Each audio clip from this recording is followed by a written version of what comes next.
on Roots 96.1 FM, the voice of the inner city, the voice of the voiceless Jamaicans.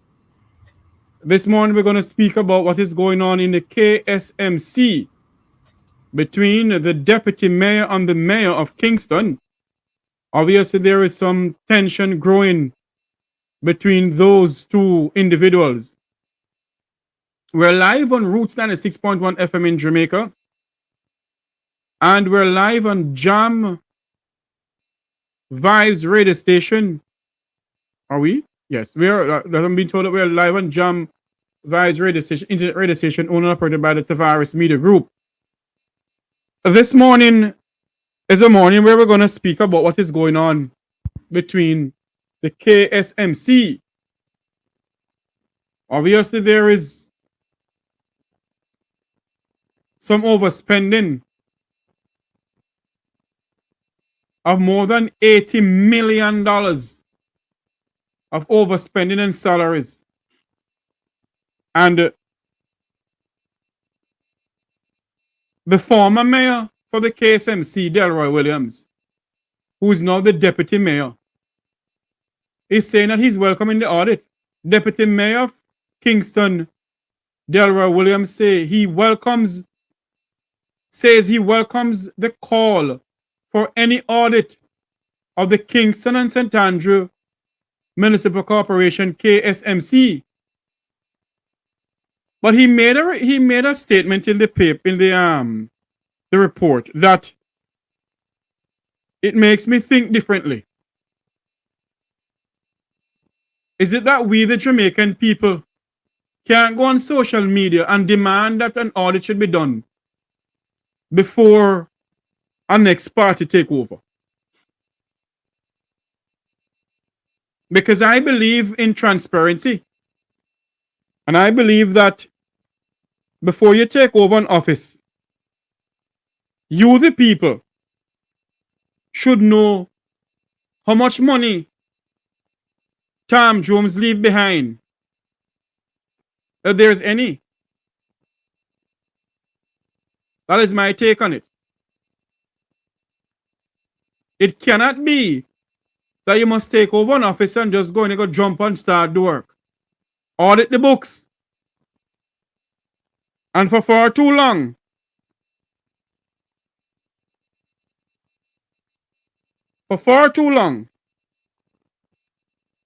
the books has not been audited properly.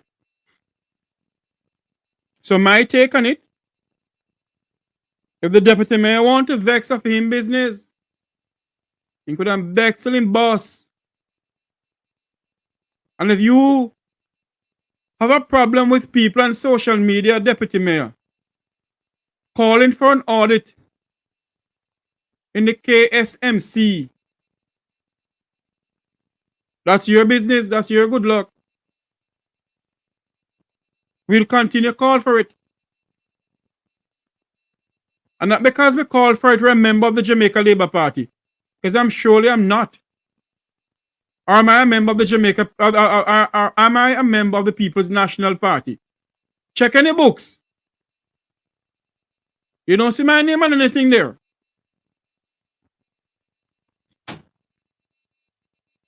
And I was the one who called for an audit, and I'll continue calling for an audit. And I will say this publicly. If the People's National Party should gain state power tomorrow morning, and Mr. Golden become Prime Minister, he should audit every single government agency in this country. He should audit every single government agency in this country.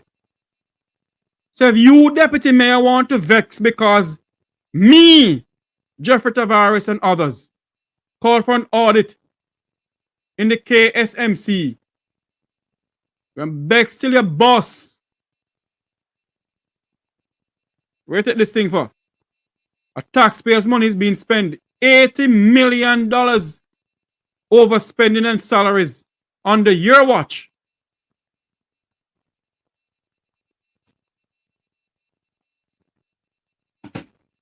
Under your watch.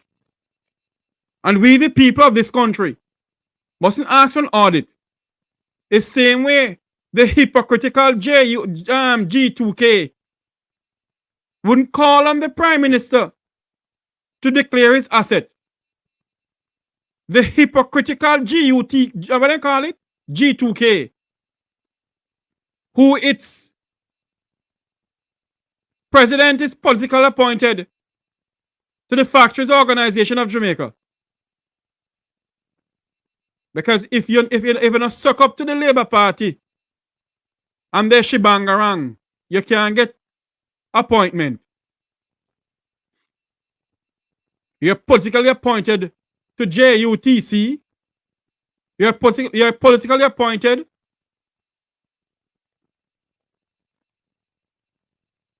to the Corner Regional Hospital as project manager. And now you're politically appointed to the Factories Organization of Jamaica. Want to take poor people for fool in this country? Want to take with her? If Delroy Williams don't want an audit, resign as deputy mayor. But no, why the mayor is calling for the audit? Because those people on social media, I was the first person who called for it. I'm for sure someone to listen to us. Because fire there must tail on the think a cool breeze here. Fire there must tail on the think a cool breeze. We don't take poor people for a bunch of fool in this country. That's what you take us for. But let me make something clear to all of you this morning. That we, the Jamaican people, will not stand by and allow you people to believe that only the bull duppy and duppy conqueror. I'm not going to believe that you're running a Xi Jinping China or a Vladimir Putin Russia. The last time I checked, this is a modern democracy. And for those who believe that we the people mustn't ask any question, and we the people must just sit down and accept everything that goes on under this administration. No more. No more. Let me say this, no more.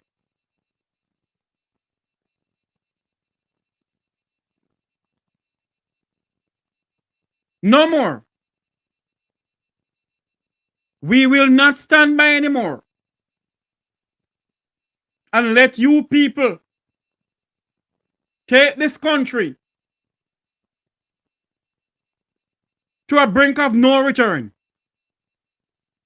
So when we ask for an audit, we the Jamaican people put you there, Delroy Williams. We put you there. And we the Jamaican people must ask for an audit. And if the People's National Party should lose state power when they win, if they win, we're going to ask the same party we're in to audit them. So don't bother think that we are a member of any political party. We are Jamaicans and our country come first for us. Neither is not you, Delroy Williams, or your Labour Party government. That is run by you and G2K. I'm the Prime Minister of this country. None of us is politically appointed. Make it clear to you now. When you believe that we're a member of the People's National Party. I, Jeffrey Tavares, don't want nothing from PNP, nor JLP. And if PNP should win tomorrow morning, and Mark Golding and the People's National Party going with the shibangarang, I shall come out against them swinging same way. And I don't want no old donkey, no old jackass, no old this from another People's National Party. I don't want no CD, nor GGD, nor VVD, nor Victoria D, nor MSBC. I don't want none from none of them. Run the country for the poor people of this country. Don't run it for the friends and the followers. Now run it for the friends who can politically appointed people at Montego Bay Metro where Keisha Mack is. The people of the country must know who these people are. So the deputy mayor believe that we mustn't ask the mayor of Kingston to do an audit into the KSMC, then come out of it, resign. And all when you resign, we not do an audit because you did that before.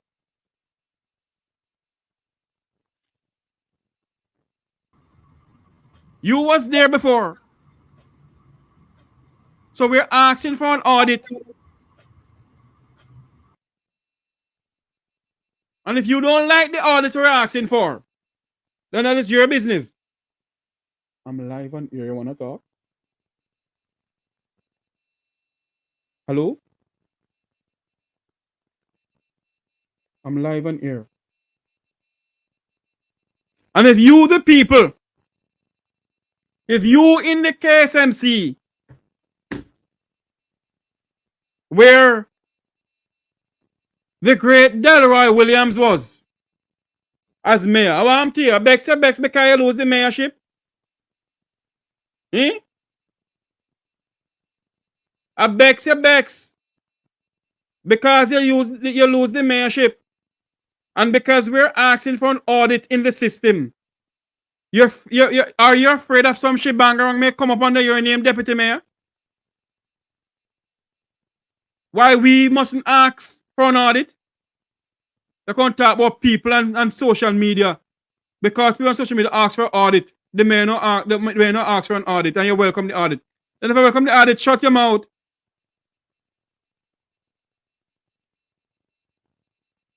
You're acting as if you don't want an audit in the system. I want you to hear something here this morning. I want you all to hear something this morning. That Jamaica is not the Jamaica that some of us leave. Jamaica is becoming a country like Sri Lanka. But all they can hear some of them talk about is prosperity. Roads and this and that and shebangarang. But they're not talking about the people who don't have access to beaches. They're not talking about people who they're giving drinking water in a cesspool truck down in Negril. G2K not talking about that. G2K not talking about telling their prime minister, their party leader, that he must tell the people of Jamaica or declare his declaration to them. G2K not doing that. What G2K is doing, the hypocritical G2K. That's why you see me. I don't want nobody appoint me to nothing. Because if me can't speak out against the party that appoint me, it don't make no sense to appoint me. A good friend of mine called me a loose cannon. Because me not sit down. I am not going to sit idly by. And because I'm a member of the People's National Party or a member of the Jamaica Labour Party, I mustn't speak out against the party. No. That's why I keep on saying neither the People's National Party nor the Jamaica Labour Party don't put on my 10 pound of chicken back on fire. You see? And they can't put on my 10 pound of chicken back on fire.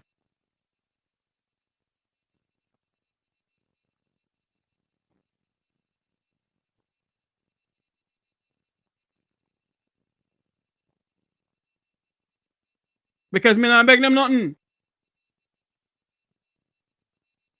And the people of our country must know how taxpayers' money is being spent.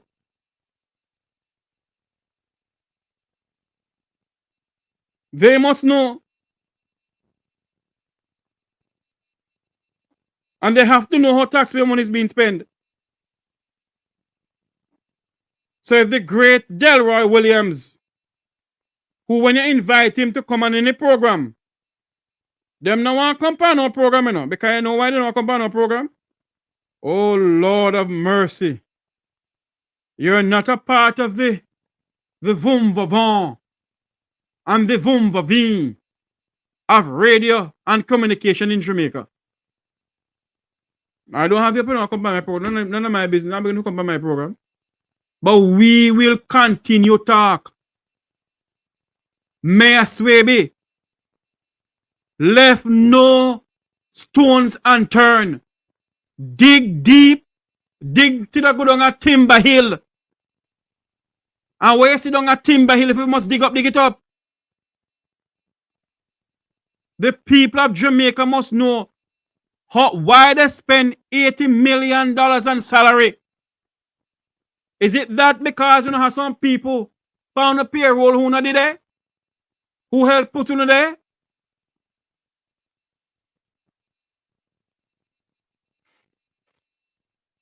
If you can't, there you go, Annie.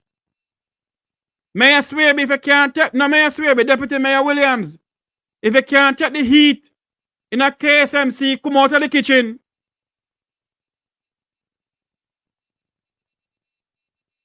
The people of Jamaica must know what happened to $80 million of taxpayers' money.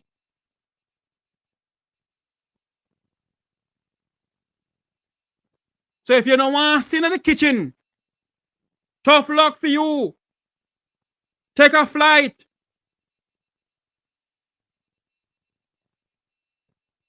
Take a flight and say goodbye. You don't want to know where the money go. Come out of KSMC. What they call it again? KSAMC, yes. I can't talk now because people on social media calling for audit. Me call for the audit. I was the first person who called for the audit. Yes, me.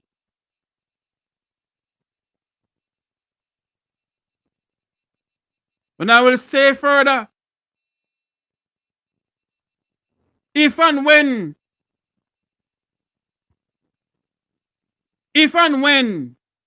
the other party wins state power, we shall call on them to do audit in every single government entity in this country. Because some shit bang around going on. Do audit in a JUTC. Do audit in a local government election. Local government with Desmond McKenzie. Local government ministries. Because him they buy too much garbage truck, you know. The same Desmond McKenzie they buy too much garbage truck. And then you don't understand with these two parties in this country? These two parties in this country, government after government, when they buy vehicles for government entity, they don't service them. They do not service them one bit. What they do is put it down, make it brought down, and go back and buy more. So there is no accountability going on in government over the years in these two political parties. None. But you have to start somewhere. It have to start somewhere. And we, the people of this country, must demand a government of the people, for the people, and by the people. We must demand a government of the people, by the people, and of the people. How on earth can you know in a power? You must in a power. And you must go on no shibangarang. But we mustn't ask any question. We mustn't demand. We mustn't demand any auditing to anything. Become the best with people. I have joining me my good friend Luke George Cook. Luke, welcome to the program. Mr. Tavares. Yes, sir. Jamaican mouthpiece and new national hero. Me no want no heroship. Because none of them not gonna tell me how to talk. No, but that is why you're the hero, because you're not being muzzled and you refuse to be muzzled. Look here, Mr. Tavares, as I said, this country is an amazing country. Yesterday morning, I listened to Rupert Francis on nationwide radio. And the young journalist, George, I think his name is called. Yes, the great George Davis of Nationwide. Very good journalist. Go ahead. Yeah, man, before him actually bring on Rupert, definitely I would never appear on that man's show. I heard him, I heard him. Him tear apart the fact that Jamaican politicians in opposition call the current government corrupt, and when they do that, they are unproductive. And Rupert and the so-called bandit of the Dirty Dozen, what they are coming with is counterproductive, and the brand Jamaica is under attack. And I thought to myself, that is not giving them the opportunity to Them is a bunch of hypocrites, you know. Hold on for me now. Them is a bunch of hypocrites. Why did not call out on the Prime Minister to tell the people of Jamaica how many years now? He hasn't sent out his declaration how much money worth. And when we not have. No, but George don't see that as corruption. George sees it as a country, a country that is a product working, and therefore don't kill the brand. Kill what brand? The whole world, the Americans tell them people say not come to Jamaica for we are one of the most dangerous countries in the Caribbean. The brand is dying. Whether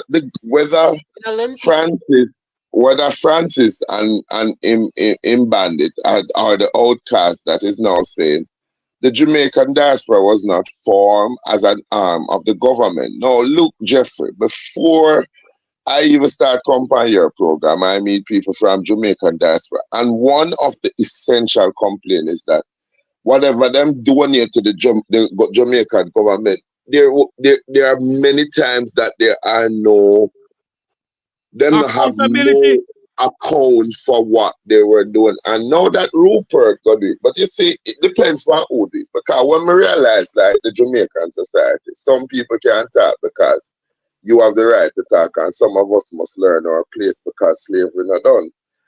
And the mentality continue right through the discourse. Now you're talking about the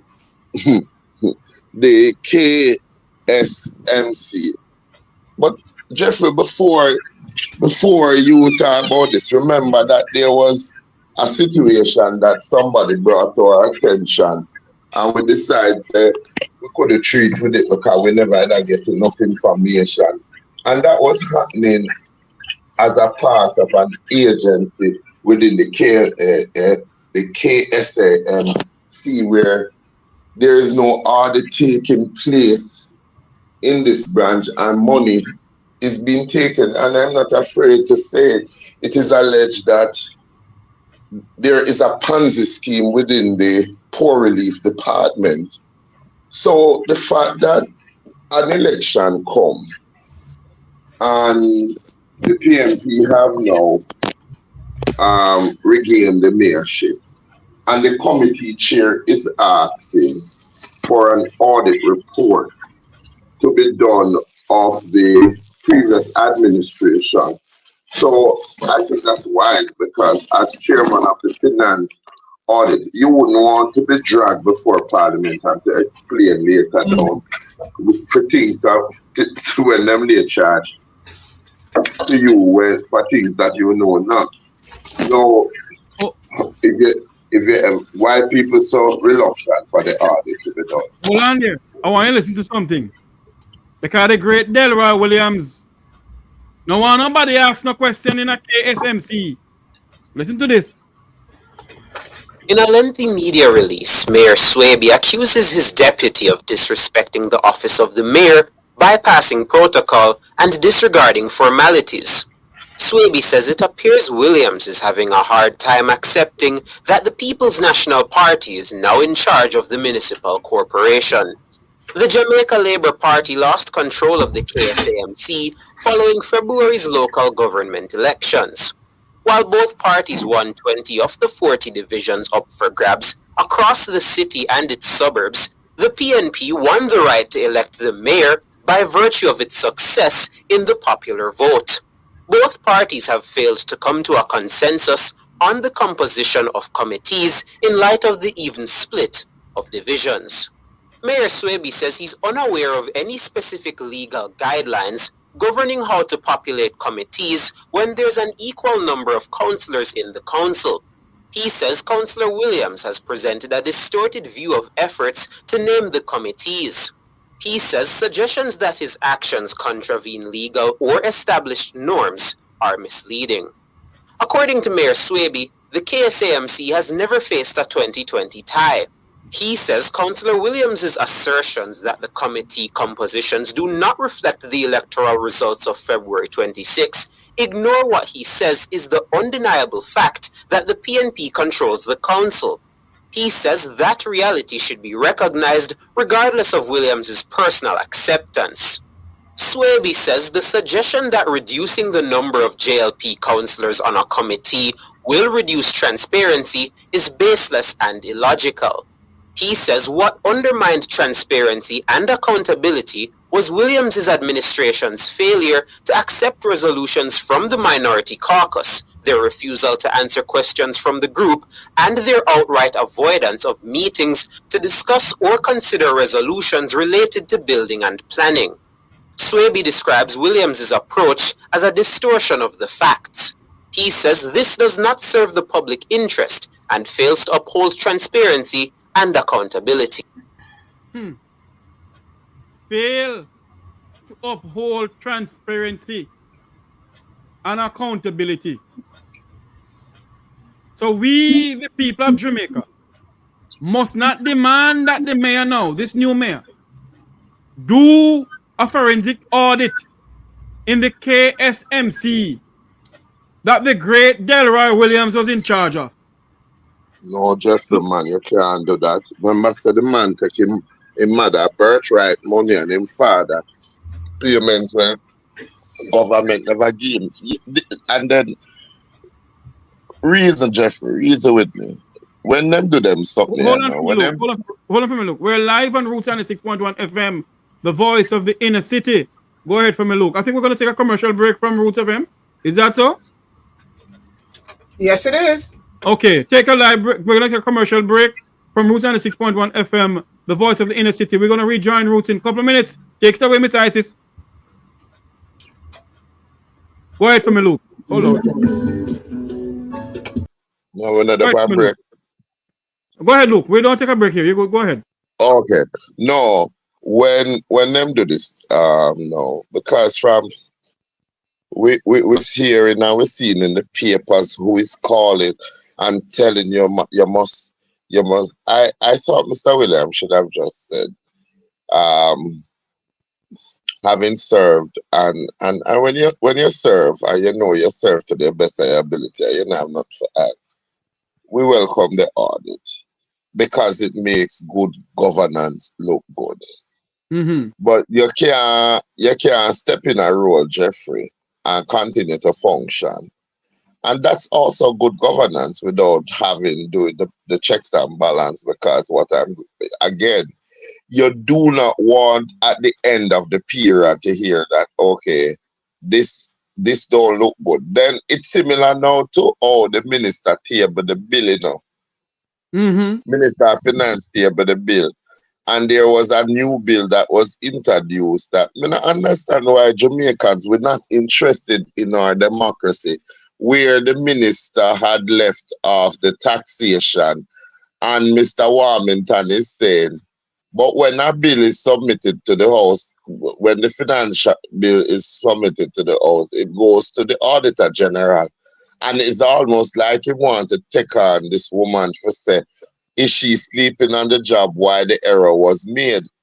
And what does that mean? And I heard the people in the opposition, like Julian Robinson, say, is there going to be a stop on payment for civil servant this month because of the error that was made?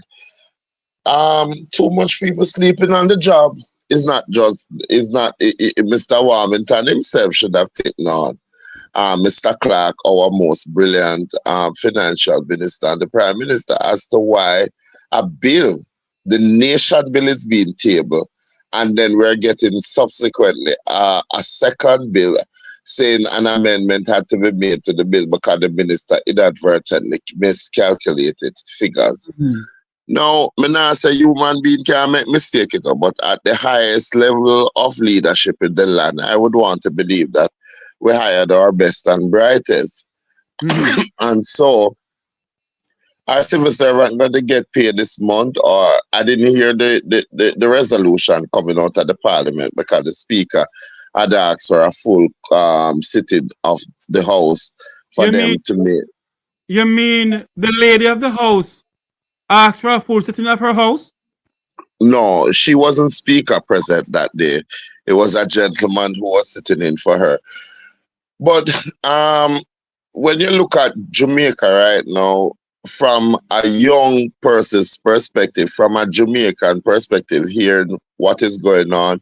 A couple of weeks ago, you watch Parliament, you hear Miss Mallahu complimenting the Speaker and saying that any recommendation coming out of the Attorney General office to the Speaker, she does not have to share it. Jeffrey, you don't get a sense as a citizen of this country, the nation business is being handled by mature people, and there's any level of transparency and accountability. Look, before I go any further, the former Attorney General, Miss Mallahu Fort, whatever her name is,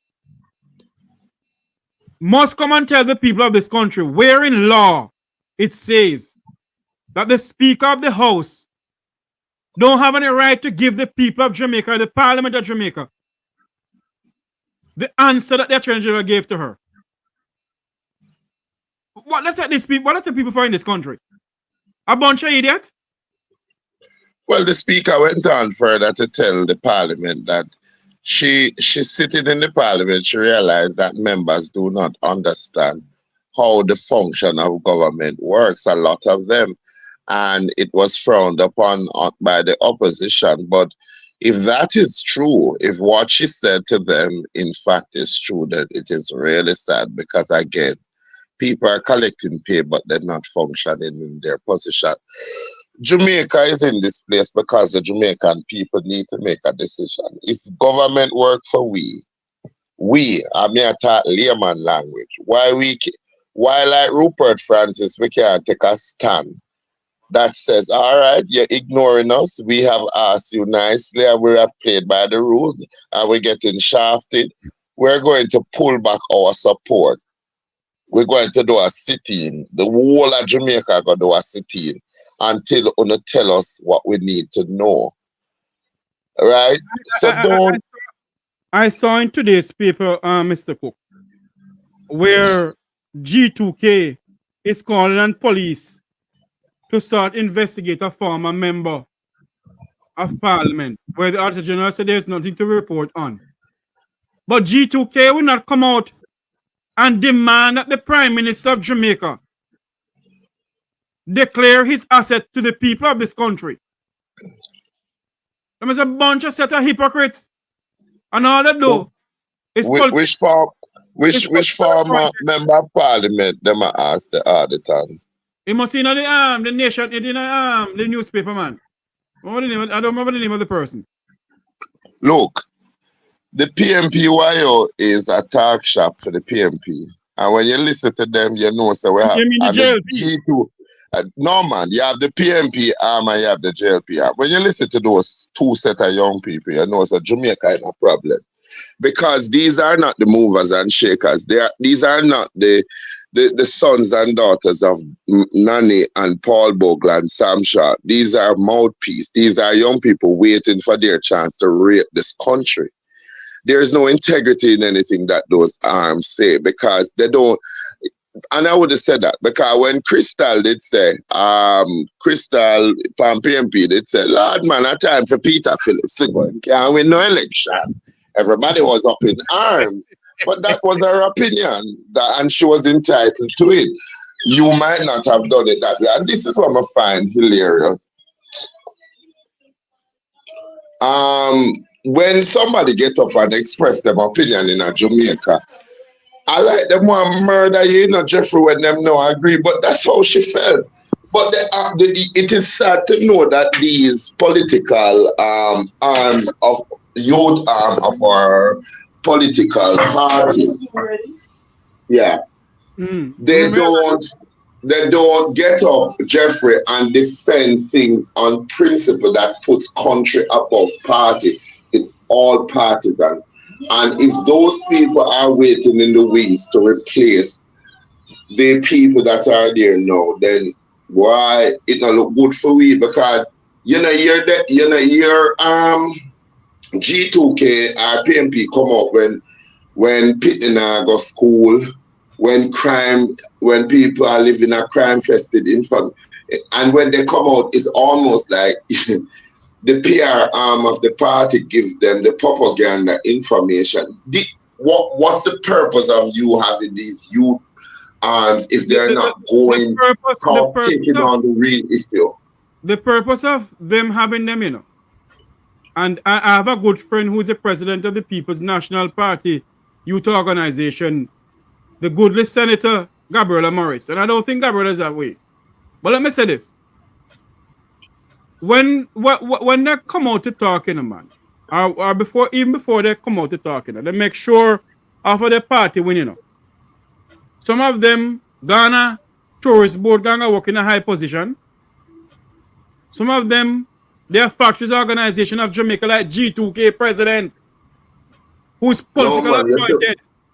Let me tell you something with Andrew, and why may I tell you, say, if a film strategy. I was at a meeting and I see some youth from G2K come in. Everybody have Apple laptop, papa. Everybody in a them 3-piece suit.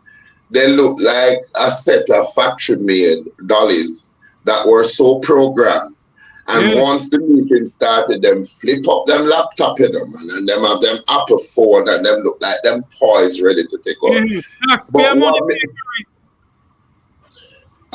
When me basically I say, young people on the two political side are the ones that we call the undecided. When last you see them come together and stand up as a country, I set an arm of young people and said, boy, we don't like what is happening in the hospital system. No, they cannot do it. They cannot do that. So you want this case, but it's not spoiled, take away from them the Apple laptop. Some of them use Apple laptop now and Apple phone, First then they see it and nothing can buy it. A taxpayer money buy them. Look, Jeffrey, people without knowledge of its past are a weakling. And let me tell you something, brother. Brother, it don't look good. It don't look good. When you look at our standing outside of Jamaica, Jeffrey, when them can't say a lie. Almost 1.7 million people in Jamaica got them bed hungry every day. Almost 7. Hold on, look. They will come out publicly, and say the Mek Wi Talk program headed by Jeffrey Tavares or whatever they want to call me and Luke George Cook. There are PNP propagandists, lie they're telling. Well, anybody can't say anything about me, but from you now, open my door and feed me. You can't go to hell from me because me not consider you to be of anybody of importance. And since you can't pay me to be free to be dumb, me not have to answer to you. That's your opinion. Me stop making people opinion and me bother me.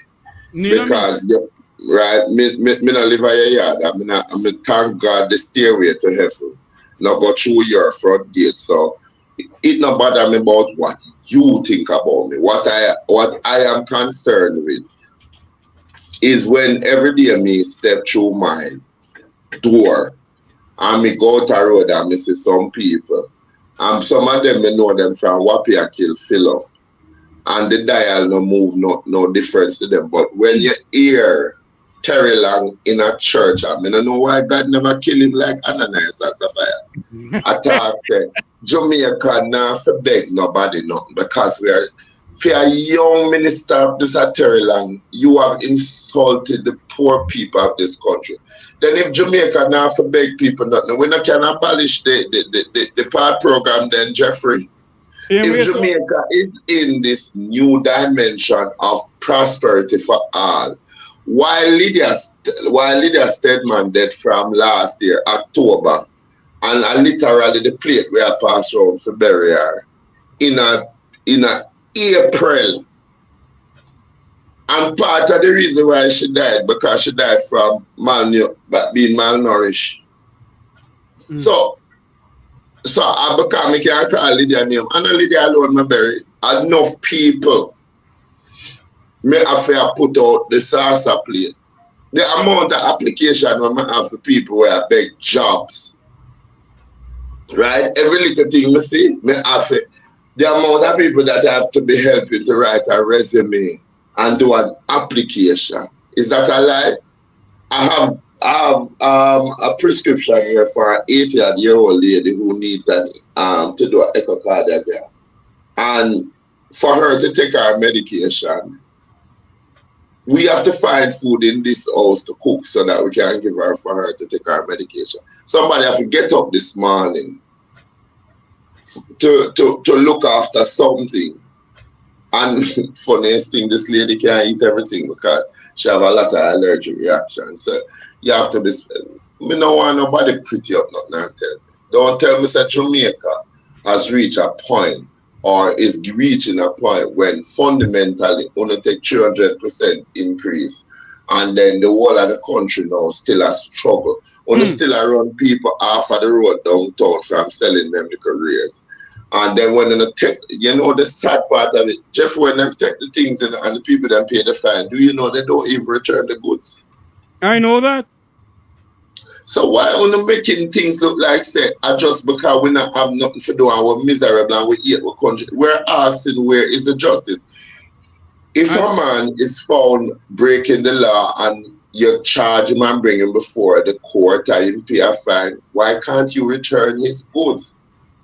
In the first place, you don't even know the struggle with that individual makes. So them borrow money, look, to buy the local goods, to go back and sell, to make something, to feed them, their hungry belly, pitney and themselves. And I tell them, you know, I singing this song on this program for a couple of weeks, well, you know. What a war situation, what a war. What a war situation, what Jeffrey. a war.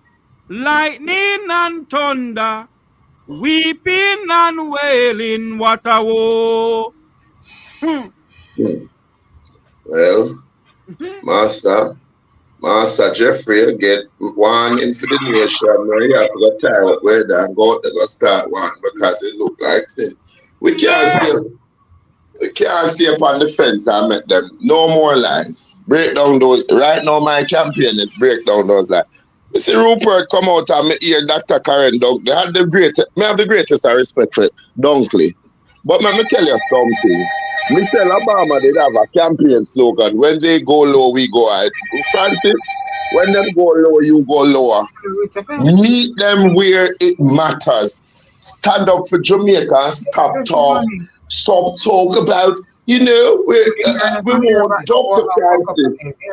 We want Dr. Francis to find the three top issues. So when we go to conference, when we go to conference, the picture that is painted of a lady on your program, Jeffrey, called in one night and said there was an increase in pension and her mother not get it. And I said to her, all right, I'll help you. But just as she texted me, and that was 4 months ago, and said, thanks for your input. My mother finally get it. Do you know what a pensioner gets in this country? What? When I see them and I have to sign for them, 8,000. Some of them get $8,000, $12,000, $16,000 for the month. Jeffrey, you know what the cost of a loaf of bread is? How can you take 300% increase as government when pensioners who wash on dirty clothes as civil servants, When teacher a text you and a borrow money, and I say, them are going to give back by payday because them get them pay. And when them don't pay them bills, them can't find food to eat.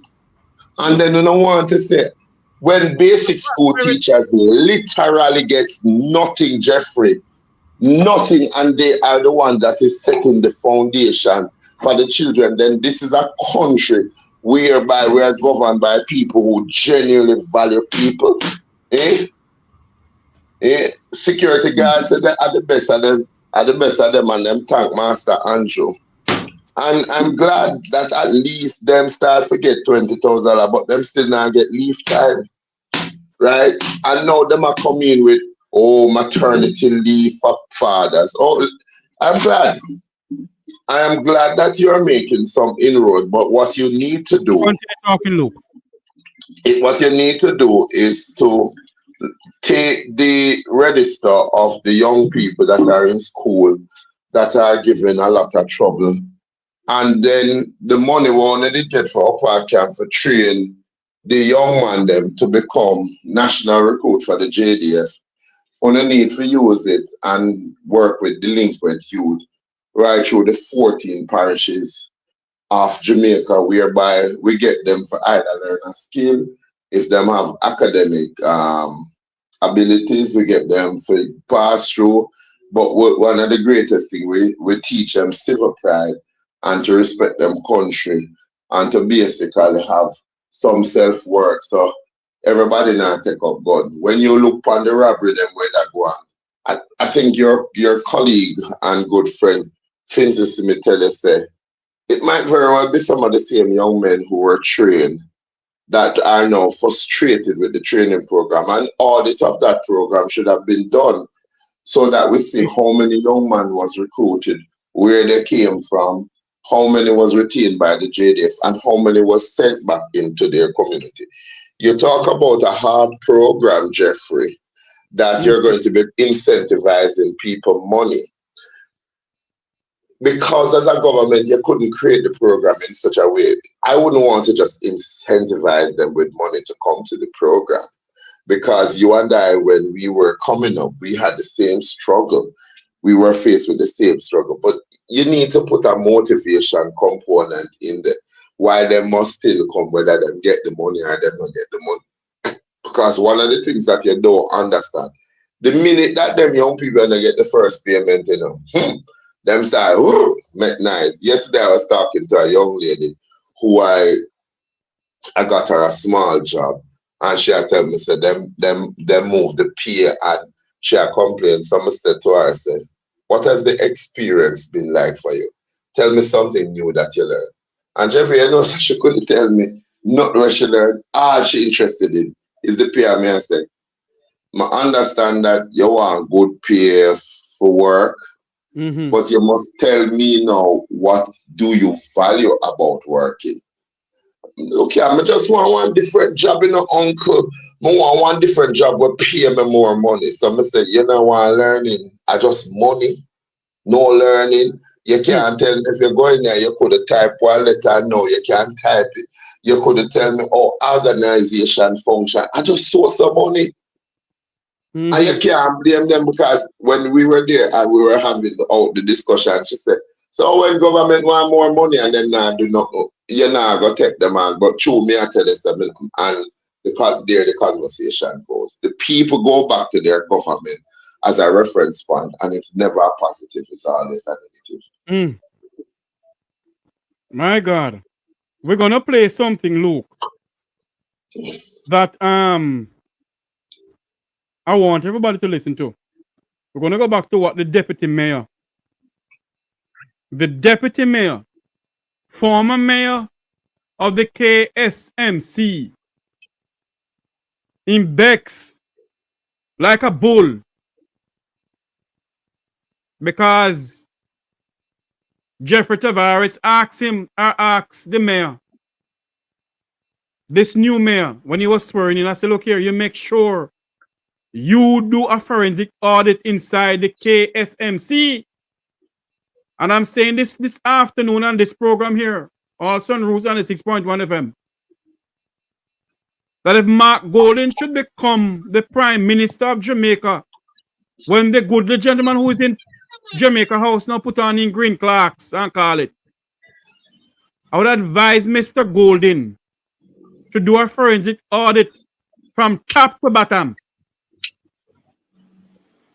in every government entity in this country. I keep on saying that they need to do a forensic audit into the part program money. Because some shit bang around going on in that part program money. Some thiefness that go on down there. Anyway, listen to this, Mr. Cook, because you look like the people of Jamaica will have me and you to talk. Hold on there. The claims about overspending on salaries were made by Chairman of the KSAMC's Finance Committee, Dennis Gordon. Gordon, who is also PNP Councillor for the Maxfield Park Division, has indicated plans to invite the Auditor General's Department to inspect the operations of the KSAMC before the PNP took control following the February 26 local government elections. He says the request will be made at the next meeting of the Finance Committee set for April 25. The JLP Deputy Mayor says he welcomes the audit, but he is describing it as an attempt by the PNP-led KSAMC to distract from the concerns he raised about the removal of councillors from committees. We welcome the audit. As a matter of fact, we are used to audits. We have been audited many times by the Ministry of Local Government and the Auditor General. So we are used to audits. So if you have been audited by how many times? Where's those reports? Delroy Williams? As a matter of fact, we will follow up to ensure that the audit is done and shared. It will not be used as a distraction from the very critical issues raised in my letter to the mayor. It is no coincidence that only hours after the letter was made public and political affiliates online started suggesting. Okay, let me stop you this or no. Because I know some made a talk. I am talking to others. Let me make something clear to you, Delroy Williams, because I don't believe, all I want in a JLP believe, that taxpayers' money belongs to no. You see? We alone them believe are their personal slaves. There you go. We have the fundamental rights under our Constitution, Delroy Williams, to demand an audit in any government entity in this country. And if you don't like it, get out of the kitchen. Out of the kitchen, them to come out. Huh? Brother, Delroy all that talk them way there, you know, because you see, let me tell you something. I fight them want to come help them fight when them talk about you don't have equal amount of people per committee. But me tell you, some of them committee there. And that's why I tell you the Jamaican people fooling. The committee must be made up of elected councillors and civil society group if you want to get a more balanced argument. We don't know what them people here do. I know what be asking them because Delroy Williams not shame say in the last election. Almost 73% of the country don't know what municipalities are about. You know, no shame about that, you know. You see what anytime you talk about money or office shared, that will excite them people here. They are not ashamed that their country, the people who them go who get up go vote, don't even know why them are voting in a local government. Because they don't know what the function of local government. And to me, that is the biggest shame. So if you are used to audit, then make that one you go on. So if not there, I eggshell on the PNP them face. But and if you really want committee for work, hold on for me, look. We're gonna say goodbye to Roots and 6.1 FM, the voice of the inner city. Until you hear my voice again on Roots FM, may God bless you. May God bless Jamaica land we love. Roots FM, the voice of the inner city. Take it away, Miss Isis. Go ahead. Yeah, if you really want a committee for work, it is time that you change on a local government structure because your minister is responsible for the SDC. And at the SDC, you have the three-tier kind of community leadership. You have what is called the Parish Development Committee. And Jeffrey, let me tell you something. Some of the Parish Development Committee, them do better jobs than the municipality. You have what is called the DAC, the District, the Development Area Committee. And I can tell you, at the Development Area Committee, some people do better jobs than MP and politicians. They are organized. And you have the CDC, which is the Community Development Organization. Why you don't insert some of those people with the skill set what them have in the the KSMAC and all the municipalities, so that it's not just the elected councillors that are talking and representing the issues, but those people who are not paid and have taken a vested interest in the development of their come and contribute. So maybe you don't have voting powers. You know, when if something comes to committee to vote, you don't have voting powers, but you have what is called participation in governance. Because if you're going to strengthen a country to run effectively, how that country must run effectively if your citizens don't even know what you're doing for them behind closed door? Because you don't think it looks shameful that people go to an election called municipality and people I say, but we don't know, we just vote because we know say them know me know say a local government this, and Andrew never shame. Andrew Holness never shame.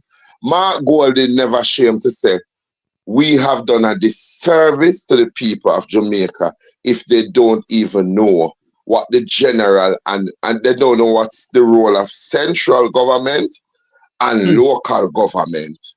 And this is why, Jeffrey, you understand why we are harvesting people for voting, but we're not harvesting them to participate in their democracy. So when you guys came along in this dispensation, I want to start to tell people, beat and teach. And so come people start look for them something, you know, and I say, that I go on. And even JLP people will tell you, boy, when you listen to some of the talk show, the way how they have been cultured to believe that if anybody talk about their party is attacking the leader. It's not because you love your country and want it to grow.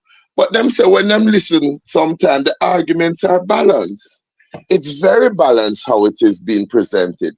And they buy into it because you have labor, right? You have Jamaican, I will never call anybody a labor. You have Jamaican who vote for the Jamaica Labour Party who will tell you they are not in agreement with the direction the country is going. They are not in keeping in step with the leadership of the Jamaica Labour Party. I mean, when me hear somebody, I tell me, say, the current president of the Jamaica Labour Party actually know that they cheated Manayard out of the election by putting up some strategies and roadblock. Then if you have to come to office by thieving and that one arm of the party, it is alleged, had mobilized some money, and when certain people see them say Manayard lose, them couldn't believe it. That is what people are saying. Oh, it is alleged that is what people are saying. That election, they said that Mark Golden did the same thing to Lisa Hanna. He raised the stake, and now that is what is causing the bitterness. And so, although you see them coming out and they're putting on a good faith, these are not honest people coming before you. These are people who will do whatever it is to gain the office. And yet, I find it funny that when you talk to some of my PNP friends, them say, oh, you know, the People's National Party, the people who support the PNP, them say, you know, Mark Golden never really wanted to be president. So why did you make a run for it? Now you have Mark Golden, and when you read Venetia Phillips, who used to be a strong supporter for the PNP, I respect the fact that she feel that if she's if she's mature and But she she's a wants to. hypocrite, Look, when I grew up, them say there's no fury. Hell has no fury like a woman's scorn. And Venetia Phillips have magnified and have put meaning to that statement. When you read how every day she come and she talk like Mark Golding was her personal pal and she have him dirty secret in her diary and she put out her, you realize that these people should not be in politics. Mentally, they're not well.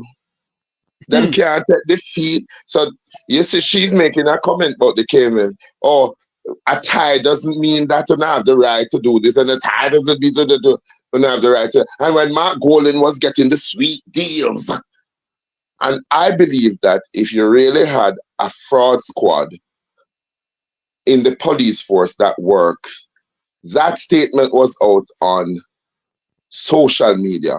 Venetia Phillips should answer to Mark Golding about what sweet deals she knew that he got that was not in keeping with the Constitution of Jamaica and be made answerable and possible be put in jail for allowing herself to have gone with that sweet deal. I only know that you're bitter. You want the rest of us hate Mark Golding because you hate Mark Golding. Look here. Me not listen to politicians in my country, you know, because the minister of misinformation, they said never you check the word of a politician. Sorry. I see something in the paper here. 76 rounds of ammunition seized in St. Elizabeth. That's how them catch. How much make it in? Almost 100 bullets at one location. What is the plans in Jamaica? To start a civil war in this country? But there is a civil war. 76 bullets. Hold on, let me look. 76 bullets seized in a private, in a very quiet parish of this country. 76 bullets. Almost 100 bullets at one location. Is there some plans to have a civil war in Jamaica? Look, Jeffrey, there is a civil war. We have an alarming amount of Jamaicans being killed. And again, may I tell you see, when people are so beaten down, when they feel unworthy, them accept. Last night, you are coming off our program and you said, boy, news reaching Mek Wi Talk, a police officer has died, and my condolences goes out to the officer, his colleague, his community, and all. If he has children, I don't know. You know, one of the things is that we bash the police, but I always say, them are the only people who know get up for go do them job. And the reality of that job is that I put on this uniform, I may not make it back in to see my family and the people that I love. When the people who have created the environment for which we are now seeing 70-odd bullets, I'm going to tell you about the bullets now, Jeffrey. The man who have fired the gun is not even as valid as the gun in the car. You see, sometimes when them dead, Jeffrey, it take all 1 year before them can bury. Because government hold people money and government hold that money. Yeah, God in right. Right. It take almost 1 year to bury. And them now, and these people who say they are gunmen, every day you see. So when you say if there's a civil war, of course, the last local government election has put some things into place where people realize that they are holding on to slim majorities. And I am telling you, my brother, it is not my wish, but we might be repeating a cycle of the 70s and the 80s. And this is the country, though, that Horace Chang said to Rupert Francis, I heard it. It's not alleged. the man them in a brown uniform have 3 and 5 degree. Them not really need phone intervention. What them need is the money. That's what they need. That's the words of Jamaica's Minister of Insecurity. The world-class Minister of Insecurity. But Jeffrey, that what it was. He said it. That is all. When I say so. Because man in a brown uniform most of them have 2 to 3 or 5 degrees and are well equipped to deal with our crime situation. Then you watch fast forward to 2024 when Mr. Terry Long. But you know what I mean, like with Jamaicans abroad? Them lies. They know they are just like us when them say, but why the Jamaicans at home don't stand up? Why when them come there and I tell a lie? A long time them lie they are telling them. But look. And I'm sick. I'm sick. You know something, Luke? The people in the diaspora now who want Bex, who want please. Frankly, I don't care. They love the likes because they can invite to the cocktail parties and they can take it with the ministers and the prime ministers. Well, me never take it with none of them. Yeah. And that's why I realize that, Jeffrey, you have to follow your truth. You always have to follow your truth. You can't listen to people because Mr. Terry Long in England in a church, because church people like lie to, so you know, so the devil got this first. The pastor will tell them, say, the Lord said, I see that if you give me 1,000 pounds, the Lord will multiply your blessing. Not go, sir. Yeah. And people and church people buy into that. That is when you know that there's a continuation of the Stockholm syndrome where our minds are so warped. Every member of the Jamaican diaspora live in a community. They belong to a community. Start with your communities. Them don't walk out at the biannual conference and walk in a poor CLM, and go talk to the people them and say, we are members of the Jamaican diaspora. The government now organize it in such a way that the poor can speak to the diaspora and say, we don't even know who wanna be. No, because the poor we don't even know what people. Why more than what I own, we think on a tourist and don't want a vacation. That's what they. And why they don't allow us to speak to the poor people of Jamaica is because majority of the people that is in the diaspora are people that has the title of old donkey, old jackass, CD, GFG, MMFC, WHEV, and all kind of V. You're not starting. And when you go, they're considered to be the people of the Vum Vavon and the Vum Vavin. So the dirty foot choices people living in Salem in a Montego Bay and below Crossroad can't talk to them. Exactly. So don't come talk about you are a group of people who are non-political. Some of the most political people I've met are in the diaspora. Them born in a them political steep in it and them now come out it. And then you know what always surprised me when you tell me you have a master's degree. And the Andrew Hollis policies are better policies for the how so? But you see, anytime you want to have a meaningful conversation, listen to them good. Don't listen to win points, but listen to them for a reason. When you said, so why did Andrew attack Michael Manley, who was the only man who built school for poor people to have education? You know, I didn't agree with him on that. It comes right back to that, Jeffrey. I never agree with him on that. So again, I said to them, that's why you must listen to what he says, watch what happens, and then we can have a meaningful conversation. Because he did say to us, Jeffrey, when he took the reins of office, we were going to be able to sleep with our front door and our windows open. Only him can do it about Beverly Hills. Him and Babsy and all of them. And the Minister of National Insecurity. And the Minister of Injustice, Delroy Chuck. Only them can sleep with their windows and door open. The poor people of our country who put them there can't sleep with their windows and door open. It's a shame in this country. And then now you talk about corruption, and you have a young journalist where I tell you, when you go to, you see when, you see the speaking people, them, me not know you see them, you know. Me not know you see them whatsoever.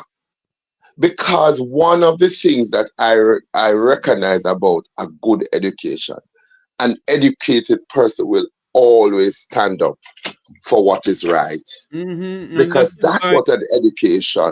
When Norman Manley built the Social Welfare Center, what now called the SDC, he built it on the basis that the Vumvava and the Vumvavi will meet the common man at a neutral place. And whatever your strengths were, you play to your strength so that you could pull up people. And against slavery, you know, the little letter I know where Willie Lynch should write, Jeffrey Tavares is so profound in this time. Pitch the Vumvava diaspora members against the Wilfred Rattigan and own them for 300 years. When una have Jamaicans that talk about, like Minister Turlock, what you're seeing that the Francis camp is doing, again, Rupert Francis might have supported the JLP. So him can have a change of heart if he must say him not like the direction, him not entitled to his opinion. So when you're in the cult, you know, you can't come out, you know. When you're in the cult, you know, you can't come out. You can't feel nothing for the people. So when people call Dr. Francis and I beg them $100 for cook some food, I like him a tell. Because him can just call Prime Minister Ola says, Andrew, my very good friend, I have a little poor person over here. Can you send them a little? Come on. People must be able to express themselves. What report not say, Prime Minister, can you send them a little droppings from your table? Can you give crumbs to the dive-feast society so that they can stop complaining? I can't take them on the complaining, you know, because they're not making us look good. The man cannot own his own conviction to say, me not like how my country I run, without to start to tear him down and lay charges to him and remind him say he was one of the oppressor. So him can't ever reverse that.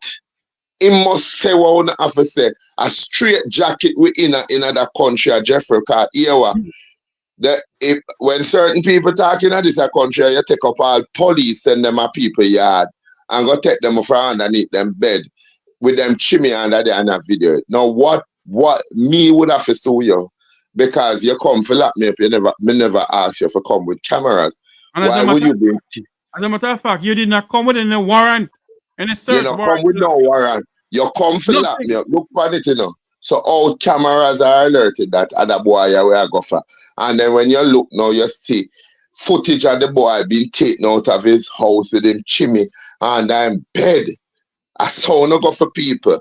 When you do it for Royal Reed and Dr. Pinnock, you come out and said, these men who contributed to the rubrics of the Jamaican society were being treated as common criminals.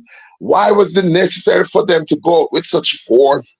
So if you did go for DNA and I'm bed because him says something that the Prime Minister never liked, why should the two other gentlemen be treated any other way? We should have one scale of justice, not two. I keep on saying this in a loop. That this country of ours, that is why me no want no other of nothing. Because you have some notorious crooks, some notorious criminals in this country, some notorious human traffickers in this country. You have some notorious people in this country who have the order of this and the order of that behind their name. Which one of these things should I look? Yeah, hold on. Yeah, I'm in class. Which one are you gonna take out? Well, let me see. You have some. Lord of mercy, Lord what is have it? mercy, what is it? No, me still there with you, man. Or But they're having a feedback. They're having a feedback. no, I'm supposed to be out on one. Take off one then. When you have the Governor General awarding some people the order of this and the order of that, they don't know their background, you know. But according to them, they have contributed to this Jamaican society. That's why Jeffrey, how many of those awards that are given out, you ever see a poor person who has done outstanding, like Betty and Blaine, where left America? If you want, Luke, it seems that they don't want Luke talk. We're going to open the phone lines pretty soon for you to call in to the program. Pretty soon we're going to open the phone line. Luke, are you still there with us? Oh, Lord. We're speaking on the Mek Wi Talk program. We're talking about what happened in the KSMC and how much bullet they found in St. Elizabeth. And people who believe that because they have their bachelors and their hatchelors and their gratulars and have some name, some things behind their name, you know, and we're speaking about Jamaica's world-class Minister of Finance and Jamaica's world-class Minister of National Insecurity and Jamaica's world-class Minister of Missing Justice. Injustice in this country. And they believe that we, the people of this country, must just sit down and accept it. We have lost Luke George Cook. I hope he come back on. The numbers to call is 954-529-8030. That's the numbers to call into the program right now. We're going to take some calls. 954-529-8030. That's the numbers to call into the program. Jamaica is in a crisis. And my people believe that we mustn't talk. We, the people, must just sit down and accept what they're going on with. Huh? Okay, Seymour, that's why you're proud to be a member of the Dirty 30. Oh, Lord. By the way, remember that on May 11th, the Mek Wi Talk program will be live from Lower Manhattan in New York City for... Don't accept what they're going on with. Hello, can you turn off your TV right in the background, please? Can you hear? Okay, Seymour, that's why you're proud to be a member of the Dirty 30. Oh, Lord. Let me just turn this off. Can you hear me better now? Yes, ma'am. Welcome to the program. How are you doing? I'm good, thank you. Yes, sir. So I was the person who called you earlier. Oh, hello. Yes, go ahead. Yeah, so you're speaking on the KSMC. What's the topic? Because I gather you're currently talking on something different from what we discussed. I've been talking about the over $80 billion spend on salary at the KSMC. Mm-hmm. You see? And then I've been talking about the mayor, security, and all sort of thing. I have with me also in my audience Luke George Cook is with us also. Luke, we have a call online. Caller, go ahead. Yes, so I've been listening to the program and listening to Mr. Luke. He said some topics that are quite interesting about the young persons and stuff. Now, as I spoke to you earlier, Mr. Tavares, we set up an organization. I won't say no because that's and one of the things we focused on our organization in Jamaica. I am from the diaspora, but I care so much about my country, Jamaica, that I knew that our children are struggling, right? And we needed to do something for them. And we set up programs in Jamaica to support young people. We have programs that encourage people. The education system is in a in a serious shambles. The whole Jamaica is in trouble right about now. And I cannot for any understand why is it people aren't seeing what we are seeing. I don't know if the glass is well, I don't know. If people not looking and seeing what is happening in our country and seeing that this has never happened ever in our country, where the people of the diaspora are so angry with what is going on, the corruption that is happening in our country. It is at a level that we have never encountered ever before. And when you see people like me have a really... Hello, are you hearing me? Yes, yes. People like myself have to come on programs like this. Hold on for me, please, ma'am. I was saying to you, yes, the way how this country is running, ma'am. The Jamaican people is afraid to even say anything. My good friend George Cook is online here with us. And if you have a prime minister, it is alleged that he was the one who sent police to get the young man underneath his bed. I don't have no proof. But if that is so, obviously Jamaica is becoming a dictatorial state. Hey, Mr. Cook? No, it's not becoming. It's not becoming. It's a dictator state. And you look at the structure of government. But I want the caller. I like where the caller go with this. But caller, let me tell you something.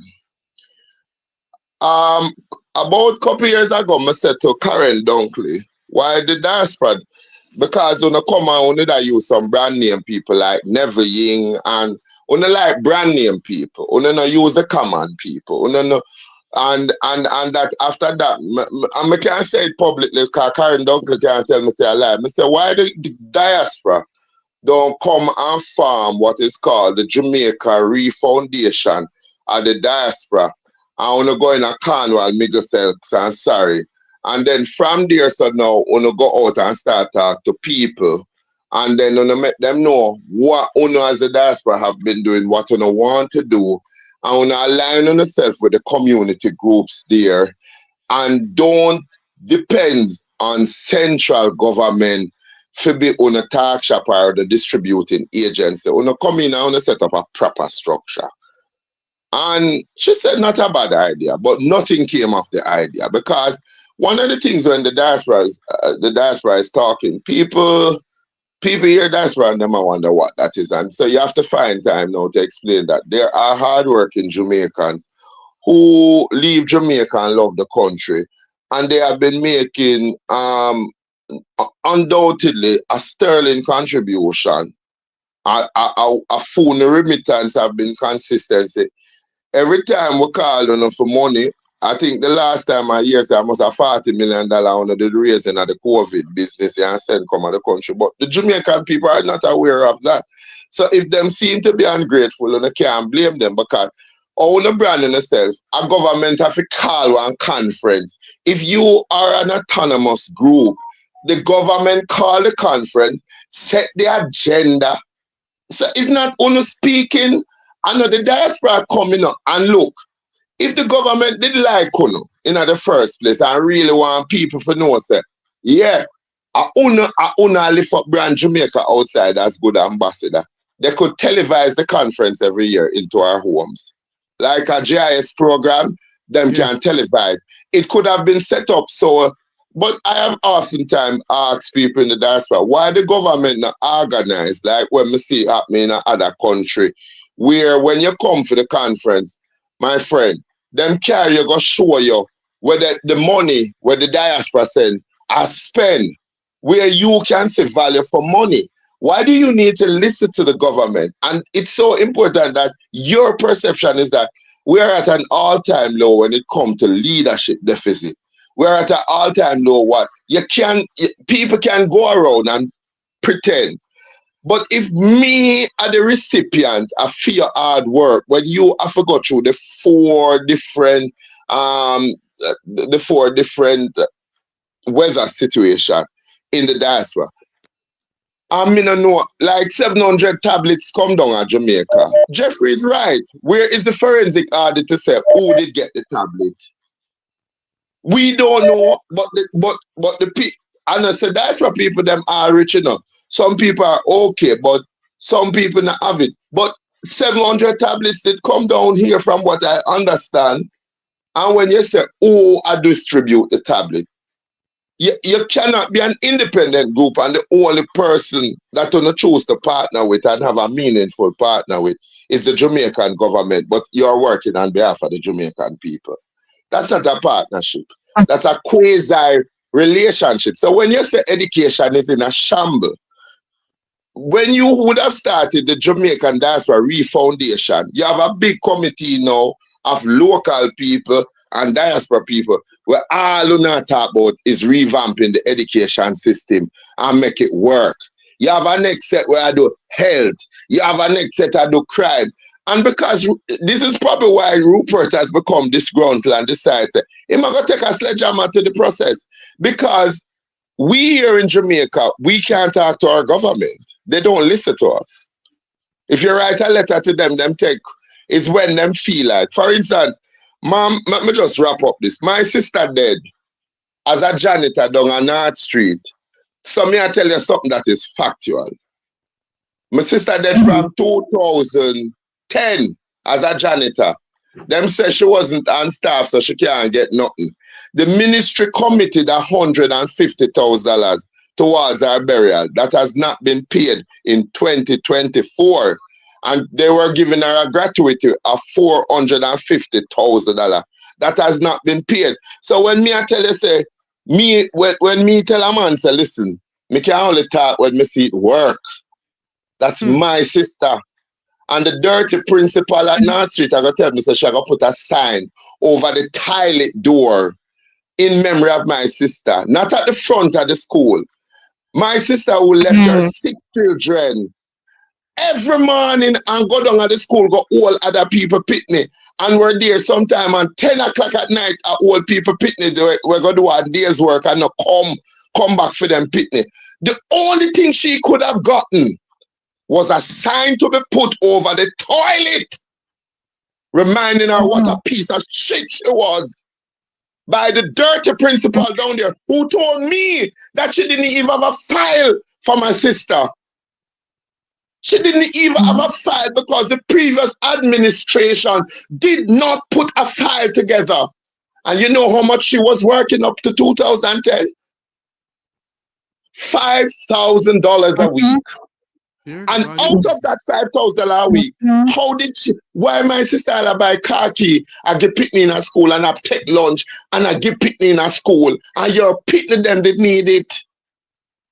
So I don't want nobody come tell me about the Jamaica where I live in and the experiences that I've had to tell me. Government don't work for the people. It's all about them and the selective few. So all the people to come down here to listen to a lie. I'm telling you, you're worse than the Jamaican government. Hold on. Two can't talk at once. Luke, finish your point, please. No, all who in a diaspora about them are come listen to lie.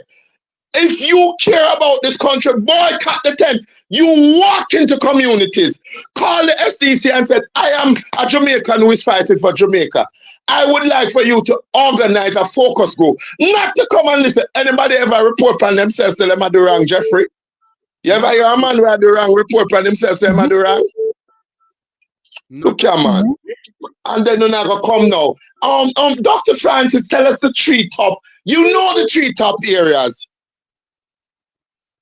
But because UNO is more accepted than the rest of us, because nobody don't want me to represent.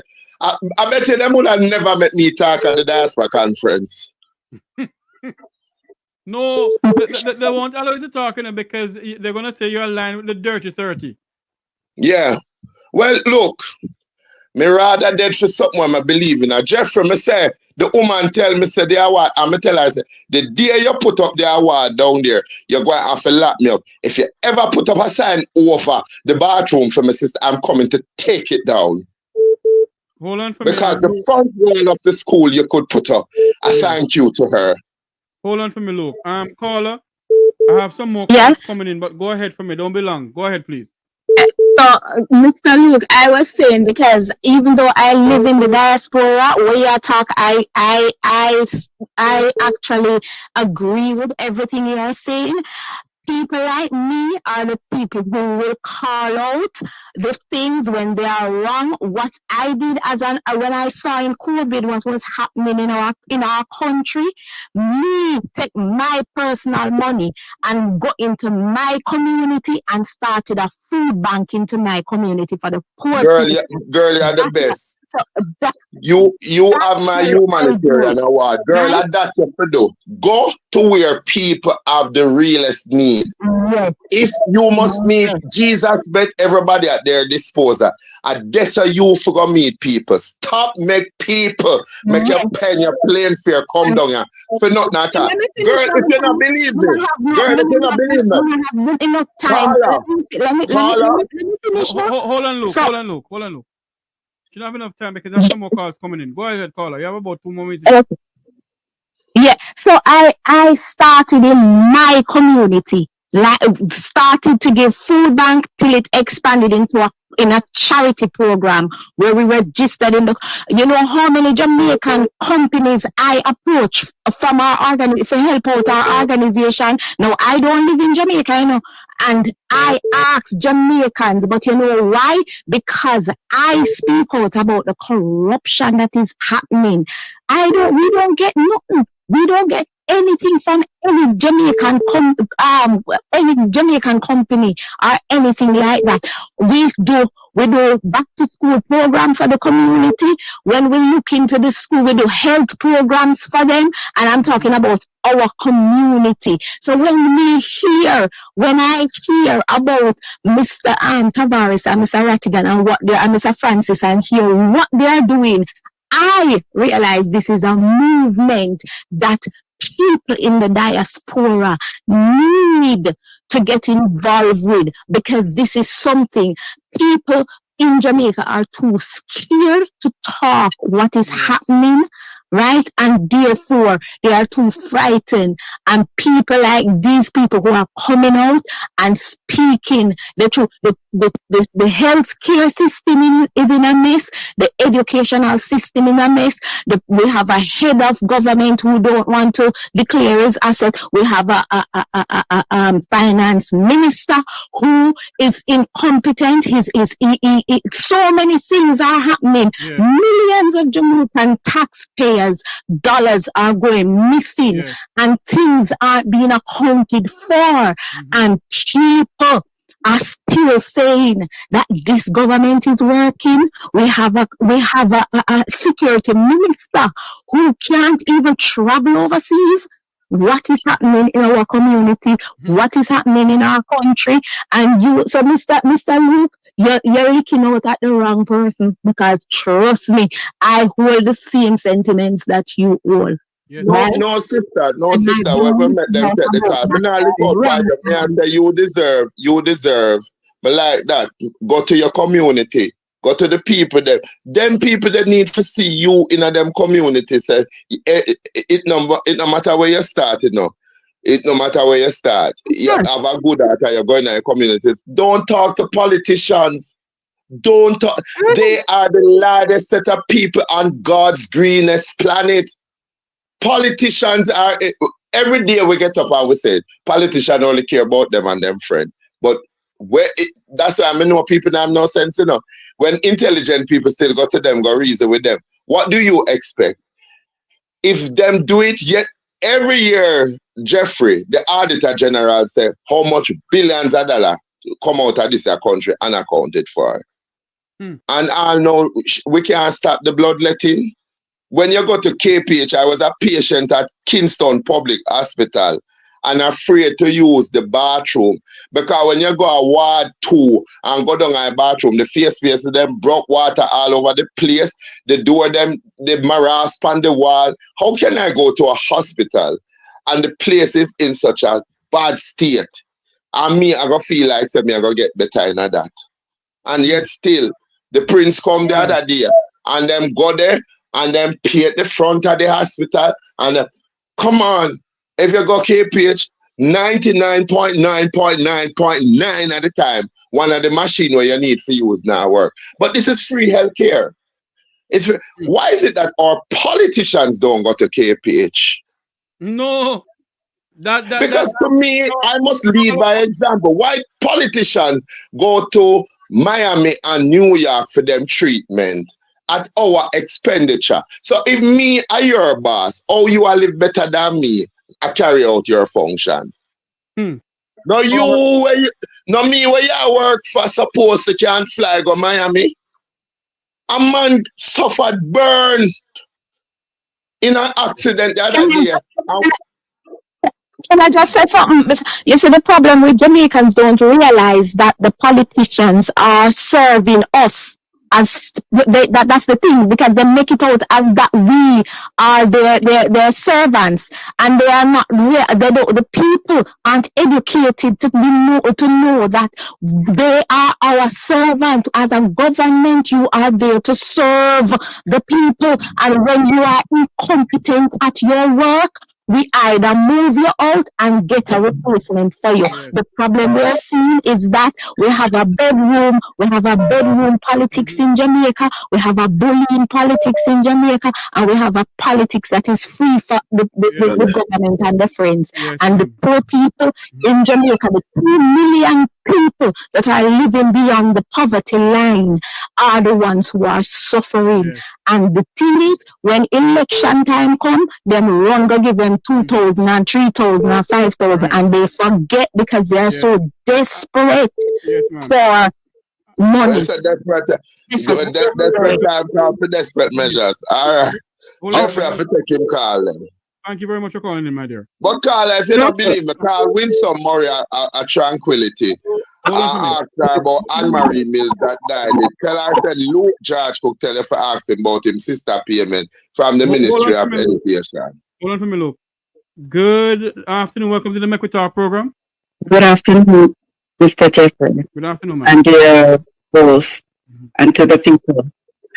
I want to let you all know that we, the diaspora, a matter of fact, I'm speaking from myself. I am so grateful for the body of the diaspora, because which one of the diaspora are you talking about, ma'am? The entire group, the diaspora group. Because without the diaspora group, a lot of things will not be coming to life with what the Jamaican government are exploiting the people that down there on both sides. It's not just with the Labour Party, both sides have been doing it for years.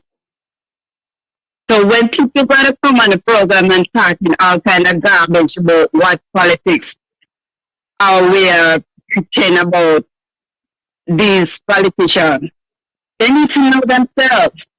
Hold on for me, please. Hold on for me. Let me try to understand you. You're saying that the diaspora group, and I'm trying to figure out what diaspora group you're talking about. I said I am grateful for the diaspora group. Right. Because the diaspora group is a set of people that are educating and enlightening the fully done. No, nobody got it. Think that they know and don't even understand that they don't know. Hold on for me, caller. Don't go there, sir. No, I'm not going on about the fully done, because I don't like no, make the rest of us feel bad about ourselves because we're fully done, because you're fully bright. We thank the diaspora group for educating the people and have been largely impacting on the education of the Jamaica people to rethink their position. That's it. But there are members of the diaspora group who still carry them political allegiance, and they are dishonoring what the group was started about. The group never started to be a big PNP or a JLP talk shop, and there are members of the diaspora that are benefiting from the PNP and the JLP. The J-Dix situation, caller, where whole heap of foreigner come down and did a borrow money, and them never pay it back, and that was not explored and highlighted. So there are minuses and pluses, and we thank the diaspora. And all I am saying is that I would have wanted them to be more integrated into communities. And I've also offered them a possible structure of starting an office in Jamaica, in Cornwall, Middlesex, and Surrey. And you go out there, you gather your information, and you make collective decision. You bring your skills and your expertise, and you start by educating the people, not engaging the government. Because the government now going to make it reach down to us because nobody not really want to change it. So if I am in total agreement with what you're saying, but you misunderstand the point that I was trying to say. What I'm saying to you, for those people who are so ungrateful and not trying to understand what this group is trying to do in order for all of us to benefit, instead of coming on and tearing down and criticize what we are doing. You have no problem coming on and tearing down. You have no problem. I'm sick and tired of me allow you to come on, come say your piece. Leave me, make me criticize and tear down. I'm sick and tired. I don't agree with your opinion, and that's where respect must start. I don't. You had to call us fully done to make a point. I did not say anything. I'm not talking to you, Mr. Lee. I am not saying what you're saying is wrong. You see, you must try and understand what I'm saying. I am not saying what you're saying is perfectly right.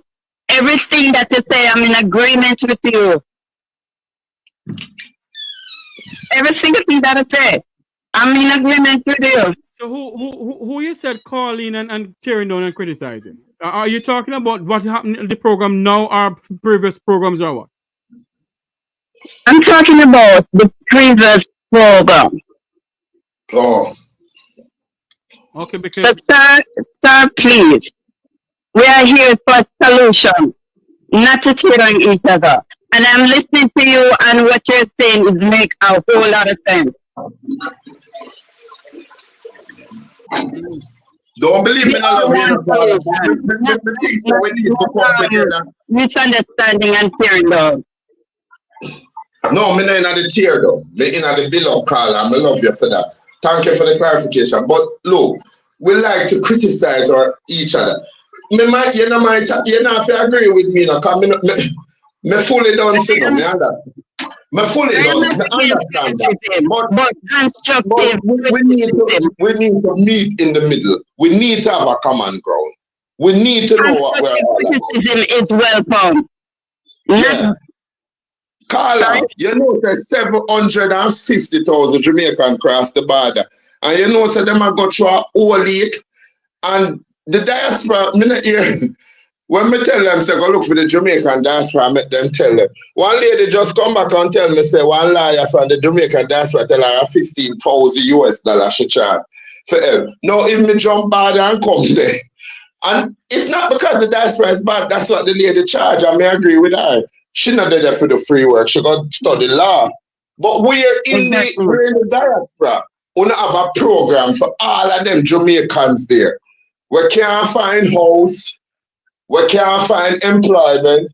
Their passport were taken from them, who are finding themselves out on 32nd Street because them have forgot that are the only side also where I go on. Or them that they are tear down America now and make bad name for us. Is there any effort to organize to help Jamaicans who are trying to escape poverty in their country, in the US? And there were about 750,000 of them that left Jamaica in the dead of night, bringing us to 2.8 million. I think the last time I looked at the number. Who is helping those Jamaicans there?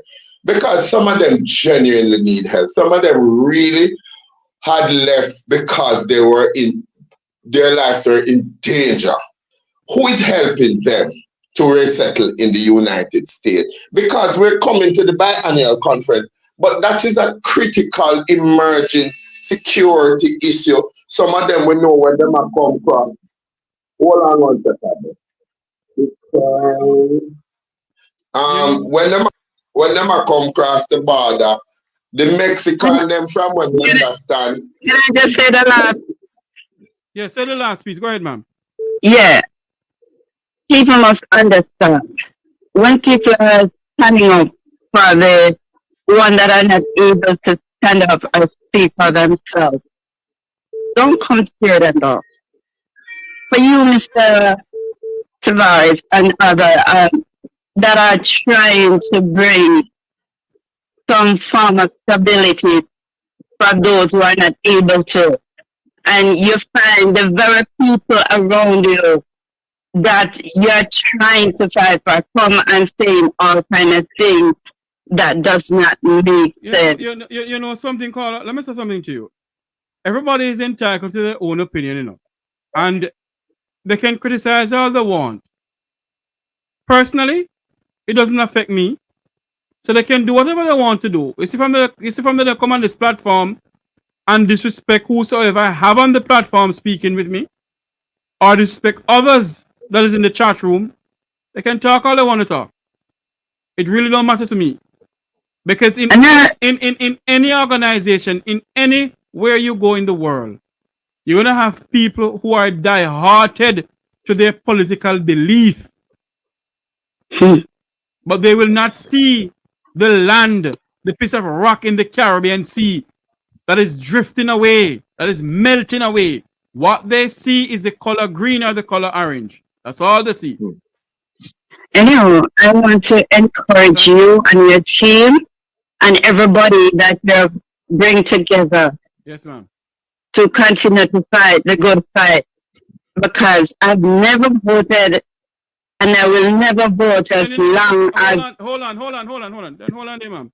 It don't make no sense to have a conversation with us then. Why you would not vote? She don't live in Jamaica. She voted yet. The reason I would not vote, I will not vote until I see proper governance. Okay, ma'am. Yeah, man. Thank you very much. Yeah, but make your voice still be heard. But even we who are fully done need to come into the thing, because the done people them must go run government now. I think them would do a better job than the one them would do. All right, thanks very much. Hold on 2 minutes. Thank you very much. Good afternoon, caller. Welcome to the Mek Wi Talk program.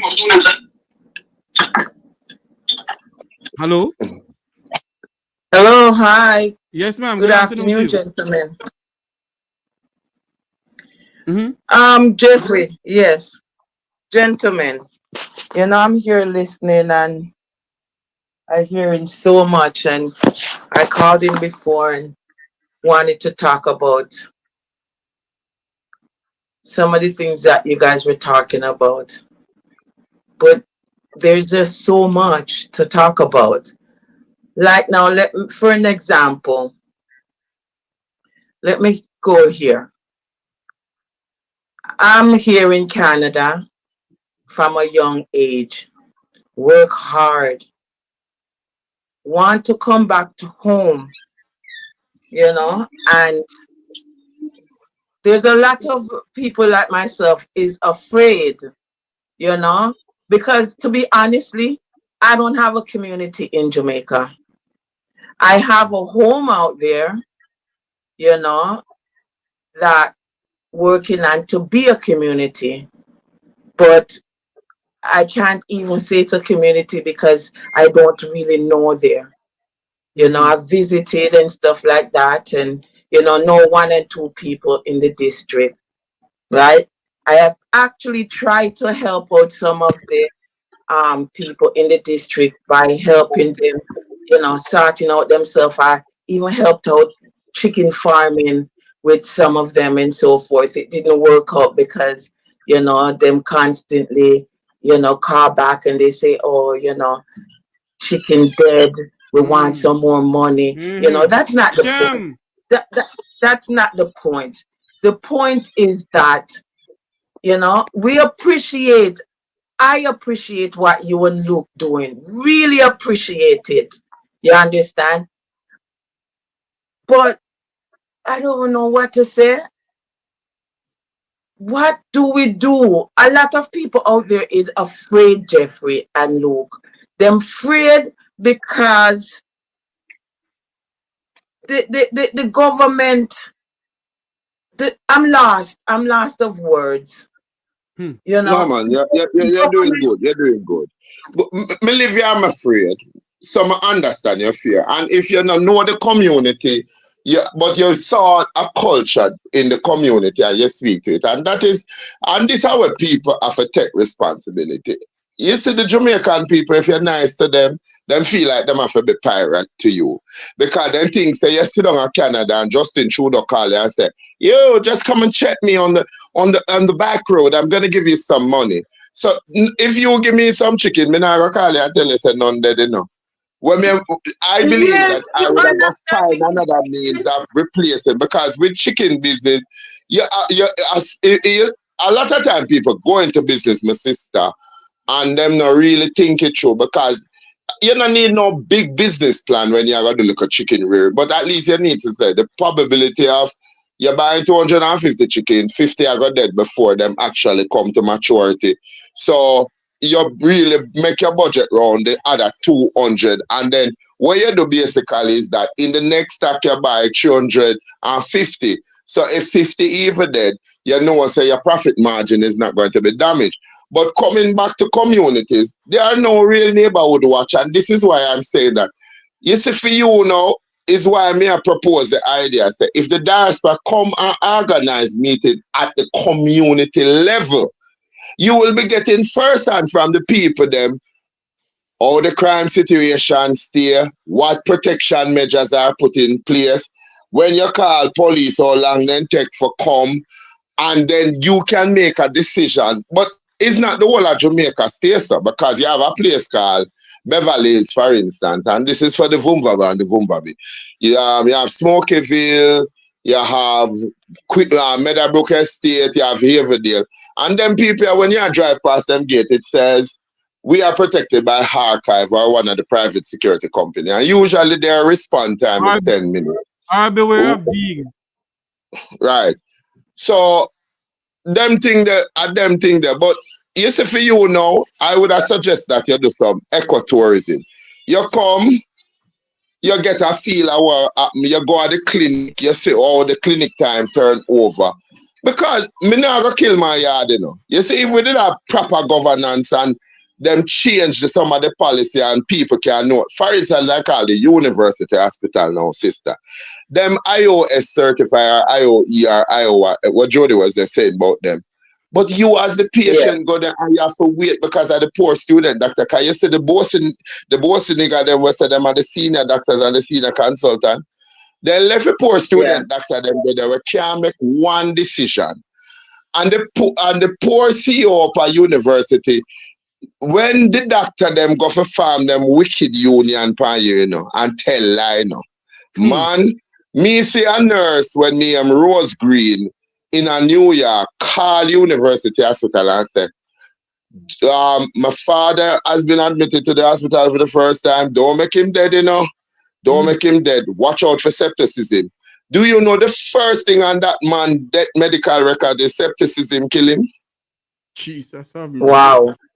Because, but there, and when you call the PS and you tell him, and the PS did say to Rose Green, I will be fair to him. Don't stand, Brian. Come and meet with me because we need to note these things. But noting them, Mr. Brian, it not necessarily going to change because the hierarchy at the university hospital now tell upon themselves. And even when Rupert Francis and Claudette Powell was helping the young policewoman, the 26-year-old young policewoman, I remember you had Dr. Clark flying to Jamaica almost 3 times. Me now said that's why I do not need a car. Me think that was more than commendable. That Dr. Clark come down here with medication to help the young lady. With his own because money? With his own money, him fly down here. And he was talking to a young doctor. And me now tell you something what me never hear. Me stand up over there, so Dr. Clark did this. And the doctor said to him, well, I don't see why we need to listen to any American doctors. We're very well established down here. No, ma'am, you're not. The technology them have, the research where them do, we don't have it. and you know for sure, you know for behave like on a poor shore grade. You must be able to say somebody knows something more than you. So for me to tell yourself to make a decision for come on yard, me I go look on you and tell you say healthcare everywhere across the world is in shambles. That we know. But security, man, because the government not even a lobby. One of the biggest thing Rupert Francis said, why on can't if we not go bill sign out at St. Thomas and sign a man take a bill for $9 and $6 million, why on can't put up cameras in public places? Why on can't do that? Because isn't that one way where you know for rely upon the citizens who already believe that the police them are carrying news to the gunman them? You have something called Jamaica Eye, where you set up the camera and the feed goes directly into the police station. My question is, there anybody really watching it? You know, when it goes in there. But it will mitigate or help to start to reduce some of the major crimes in the streets, in public spaces, and that will have an impact on the crimes that are happening at a community or a geographic location, right? You no need for go tell people say you set up camera in some place too. You find sophisticated ways, but you know what not. Those are the things that now when people say crime are go down and the community, man, we at the community level, we must have security discussion about public safety and what we allow for far too long. We allow the 300 people them in the country for hold the rest of people to ransom. We have to take back our power sometime. It means that some people are going to drop out, you know. Because resistance go and call for people get damaged and good people get damaged. But the community, like this young man where they feed the people them a jungle. Everybody silent, everybody come off of the road, everybody live in a fear, everybody no know who are dead next. Well, are you because here what? By keeping silent, something that we Jamaicans we create this thing about informer for dead. Instead of saying that we must stand up for justice and right. But me not tell you say if you're not for come back a yard, you know. But when me that tell you say in the short term, you come and you do 3 months. In the middle term, you do 6 months. In the long term, you do a year. And when you feel comfortable, I don't know if by that time you can go to the beach, because you might have to go pay for go to the beach. So you might have to dig up. No, I don't know laughing something that, you know. A joke thing that, you know. No man don't know where the water come from and where the sun come from, but me have to pay for go there. And look how you make your people them a thief, you know, Jeffrey. The Jamaican them now have to get them ID, so when they go down river instead of them pay 25 and $30 them pay $1,000 and a $2,000 and I go raise that too. Now you want to tell me say me hungry and broke and frost out and just would drive go down and down river and probably have the $2,000 for go buy a piece of Kentucky fried bad tasting chicken. I may have to take it and pay you for going a beach. Hold on for a minute. That's a joke, brother. Look here, look. I have a bit of breaking news into the program here. Hold on for me, please.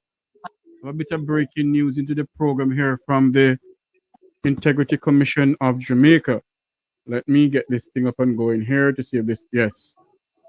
The Integrity Commission submit 5 investigation report to the Director of Corruption Prosecution to be tabled in the Parliament of Jamaica. The Speaker of the House, Lady Holness, I hope she will get to table it. Look, I'm sending it to your phone too. Now you can see it. Go ahead, caller. Go ahead. Yes. I have a question, Luke, and even Jeffrey, both of you. A person like myself now, I want to come back home and help a community. Maybe not mine, because right now it wouldn't be a good idea for me to call that my community. Mm-hmm. So just say a community. Where and how do we go about to help a community that really needs and want the help? Because we out here, you know, remember, you know, a person like myself now, I retired early. you know, not because I wanted to, with what went on a few years ago with, they said that we have to have this juke. I'm not going to call the name on your program. We had to take the juke before we come back to work. And because we refused to, they say thanks, but no thanks. They let us go. You know, I've been actually working in that place for over 20 years. And I refused to take the joke. I said, okay, thanks, bye. Right now, retiring early, you know, I'm okay. You know, I could still help myself and still help community in Jamaica. Now, how do I do that? Where do I go? All right. Here's what. No, wait. Here's what. My son recommends and says, "Mommy, what you could do is, you know, get an Airbnb. You know, yeah, me can get a Airbnb, rent an Airbnb and so forth and stuff like that. But you know, to get an Airbnb out there and to get somebody to drive you here and there, that's not going to a community. You know what I mean? I need a community, something set up out there already that to say, you know, people like myself could, you know, help out and say, you know, I don't know. Yeah, man, you could have live a rich man in that nice gated community. It's a very nice gated community. Me no want live out there, so look. You put fun and joke aside. You could, but look, I agree. You could, but look here, oh, you can't help. There are some communities, I think that the missions of poor are good people. Me not have a problem with them because when me see them do, me not say whole heap of people. When me say we not gonna take up mad people off a road. But if you're talking about communities, there are some communities that are built in, like the country club communities. But if you really want to help, you can call the Social Development Commission. And what I said to Jeffrey the other day, and I'm going to just bring that onto the program. I'm going to look for charities within parishes that are doing good work and that are touching the life of people. That's a good idea. And then that would be a good idea. Charities and places where you could put out, even on the Jeffrey show and lots of other shows that I watch. That May I go bring them on so people understand and say ordinary people are do things that don't get highlighted. Look here, the Botano, I usually sit in and listen to and I talk to them because I trust you guys. You seem like good people. Now, if you put out programs and charities and stuff like that, I'm gonna believe in them, and I could come and be a part of that. You know, right? But I can't agree with you. My friend Jacqueline say you can. William, Jocelyn say you can do basic school, and I not talk to Jeffrey about the other day. Our focus is going to be, let us focus our efforts on something that we want to change in Jamaica. Carla, and me that said to him, so we could have do basic school in 1 year. All our effort, all our activity goes towards basic school in Cornwall, Middlesex. I'm sorry. In the next year, we could focus on health, improving the quality of health care, whether we are going to paint up the hospital, so we become friends of hospitals, and therefore we look at physical and equipment wise, and like the Shaggy Foundation, we raise money and we buy equipment so people have good equipment. We also need to have a big forum on how we can make healthcare more more functional, more people can have good healthcare. And then it's a yearly focus. So the whole year, and that we are focused on. But in the meanwhile, when me said to Jeffrey, say him could have do the Mek Wi Talk Foundation, and somebody can and we're coming out very shortly with the volunteer list. So like you know, you want to do this. So anytime we find a project that require you, we want people come help people in community right project, how to implement it. We're going to build out for you a security portfolio. So if you even then want Airbnb, we know that somebody will come drive you and them can teach you the ropes without even try. Them not there for rob you because I come here come for add value. So we're thinking about it, Carl, and this is why me that tell him say in about near August, we're gonna have the Mek Wi Talk Foundation discussion, and we're gonna bring on some ordinary Jamaicans that are doing extraordinary work to come talk to this audience. So we're not just attack, right? Yes, I like that. I like that. Hold on for me, gentle people.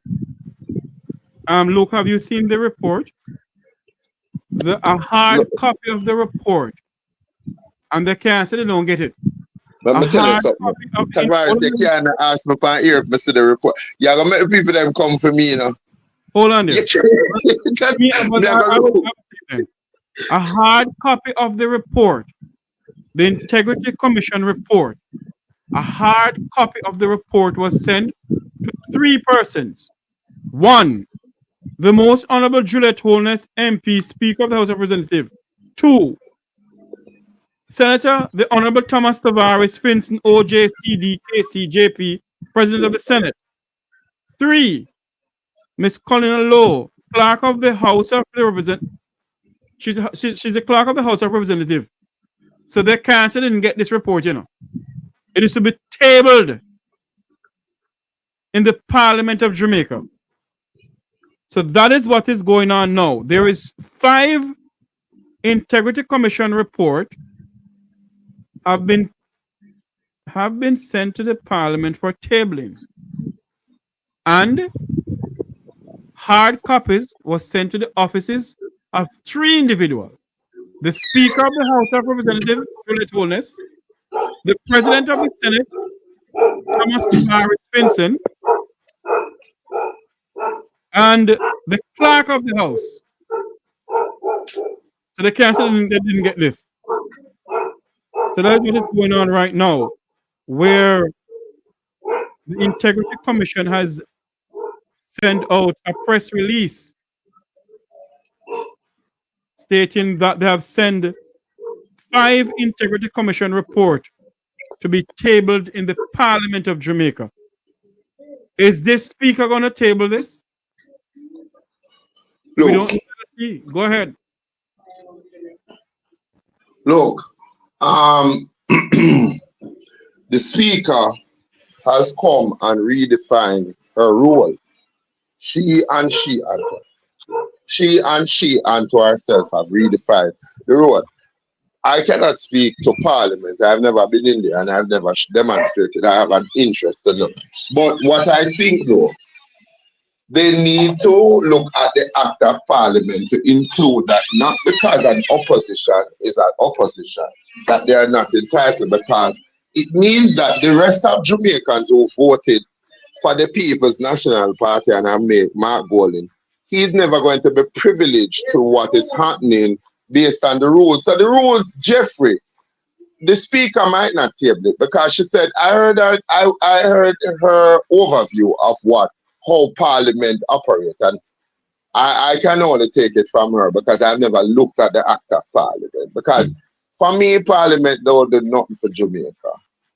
After the 2 months, them, me not make no apology. Nobody else will come do nothing for Jamaica. Everybody else come with the enrichment of themselves. So it's not illicit, it's the illicit government's people after Michael and Norman Manley.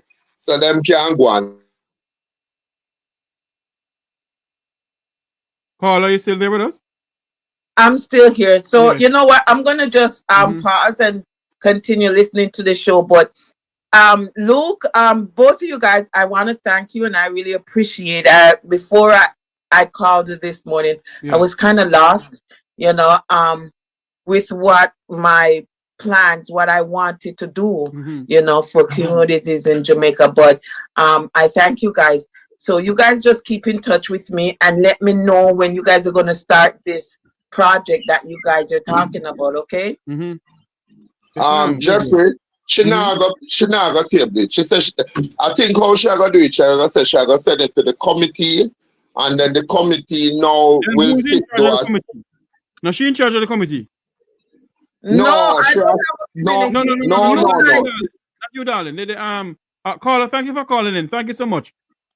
All right, then I'm here listening. Okay, thanks, much. No, Jeffrey, she said when the report them come, they must go to committee. The Act of Parliament needs to change to say that the leader of the minority leader of government business on the other side, because you see, even the Parliament set up for mash up the country, you know. Why the opposition leaders don't get copies of report? Isn't he recognized under the Constitution that when you have an election, you have one man win and you have a next man where other people vote for, and because them not have the large majority, but there is a set of Jamaicans who vote for the man there and vote for the political party there. So when it comes to the government of Jamaica, because he is now responsible to educate his people who believe that this party will bring them forward, and to say that these are who it is now sent to. And in the discussion the other day between she and the speaker and the attorney general, which it looked like say when them people that take the oath of office, them part of it what we don't hear, Jeffrey, is that we will hate Jamaicans and keep the country from not growing when we take these oath of, because we swear allegiance to the Jamaica or the People's National Party.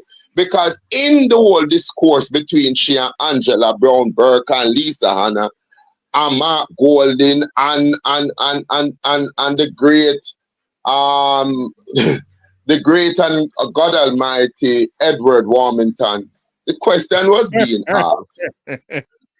When are we going to get to see these reports? And Madam, why are we breaking from precedents? And the Attorney General get up and give the House a tongue lashing by saying, "Only don't understand Parliament procedure because the Speaker of the House." I'm so proud of the Speaker today because Madam Speaker don't have to, anything my chamber sent to her, she don't have to share it with you. Who is Uno for no war gone?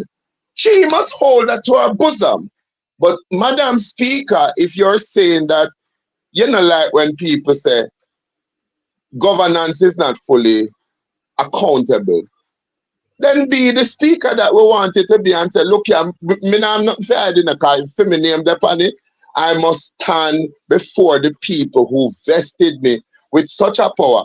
Madam Speaker, and she lashed them with her tongue and she blamed the poor woman, the woman on her way out of serving Parliament for so long. What a disgraceful way to go out when your character is impugned and you are deemed as incompetent because you are not doing something that you're supposed to do. Look here, Jeffrey. It's a mind game. Mind game, Jeff. Mind game. We Look, too hold them strong. Yes. Look, I tell you something, you know.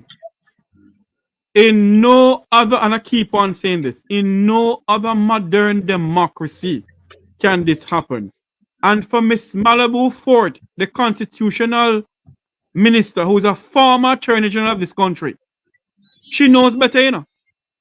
She knows better. But they let their party.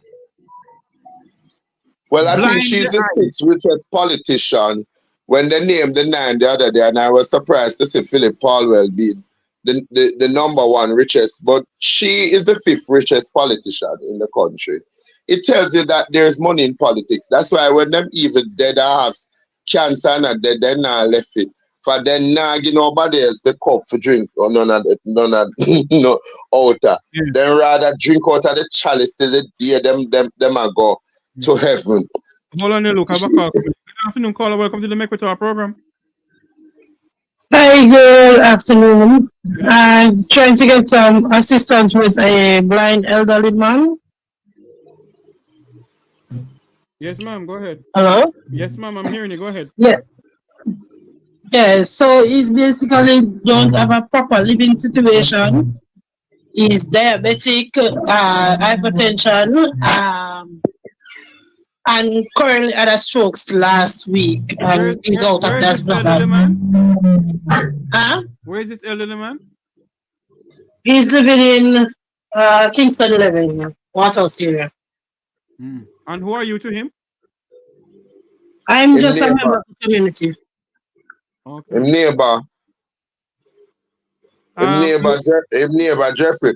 So when you say you want help with the man, what does that help look like? What would help look like? What is it that you have in mind that you want this community to hear and respond to? Basically, if we can get any form of assistance in getting into our homes, or stable homes, or anything like that.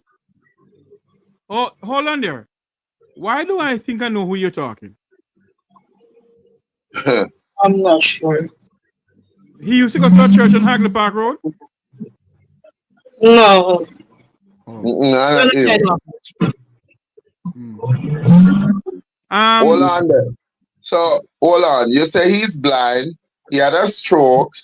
That means that is he supposed to be doing follow up with with his doctor? Is he recommended to do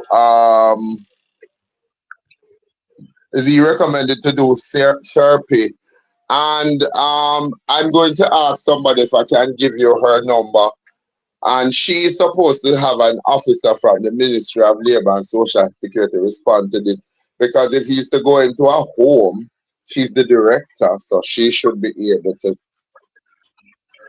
Okay. I'm on radio, Miss Morrison, a lady calling and say a man got a stroke, him blind, and basically these are his neighbors. She didn't identify an immediate care giver in the Walton Park area. If can I ask her to call you to get an officer to go?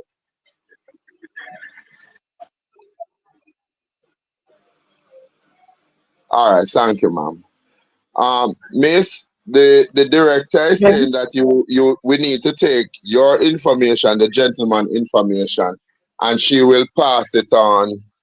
She will pass it on to, because there are two places that must now respond to this, miss. So what we teach you, there's a National Council for Senior Citizens. There is also the NHF, the National Health Fund, who can provide some care. You have the St. Patrick Foundation, which still operates in the Waterhouse area. And then what we can do on the outskirts, this both local and international people, if there is things like in Pampas and we don't know who are going to take care of him, who are going to cook for him, we need the hospital to look at his diet, to say what him can eat, if he's supposed to be on glucerna now. If you ask me to buy a box of glucerna that are like $16,000 to $18,000 for one box, and him can take the glucerna to replace the meal. Him have a wheelchair? No. All right. So we can. His wife died the other day? If his wife died, no. Okay. No. Another person there, Jeffrey, another person, the man. This man, she just wants some help for the man, and the faster we can get him, because here's what is true. How much I want to take care of him? Basically, the couple person in the community. Couple person like who? How much? No, just give me a number. Right. You have a lady that would assist him from time to time with food. You have a next lady when she live all the way at Ola, but sometimes she will help with him with transport him in to the doctor. That's our next elderly lady, which she can handle manage as well. And that's just basically it, and me help her whenever I can. So him not have no immediate family, well, you know. No. The yard where him live in a few months, I rent it. Rent it, but the house itself, him a pay rent fee and it a deteriorate. Yeah, so sooner or later, them are going to come run him out of that. Here what I go on. Jeffrey, have our number?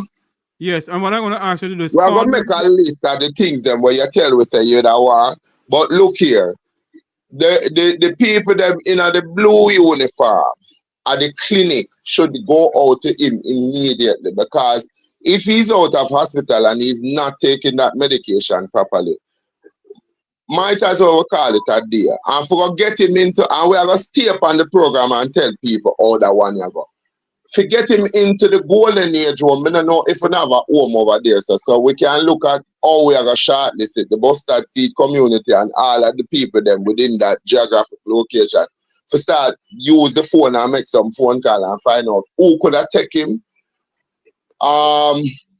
I would also ask the missionary sisters of the poor downtown if they would take him, because me not think it a fair to you and the lady from Old Laba for come and him a go there in him feces and then him a go get bed sore and so forth. And this is what we're saying, that in communities we should have what is called community LPH, where them train somebody like you now.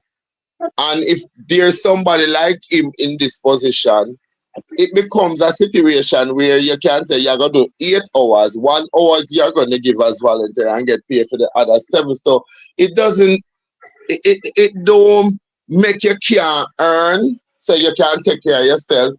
But it's a warning. I'm glad you come on the program and say so. What happened to our elderly when they reach this point? How does community now build out a program around how we're going to care for them? Because this situation is not unique to this gentleman, and I can guarantee you, if it was a phone already, maybe we would have made the transition. So big up on yourself. Una the unsung hero.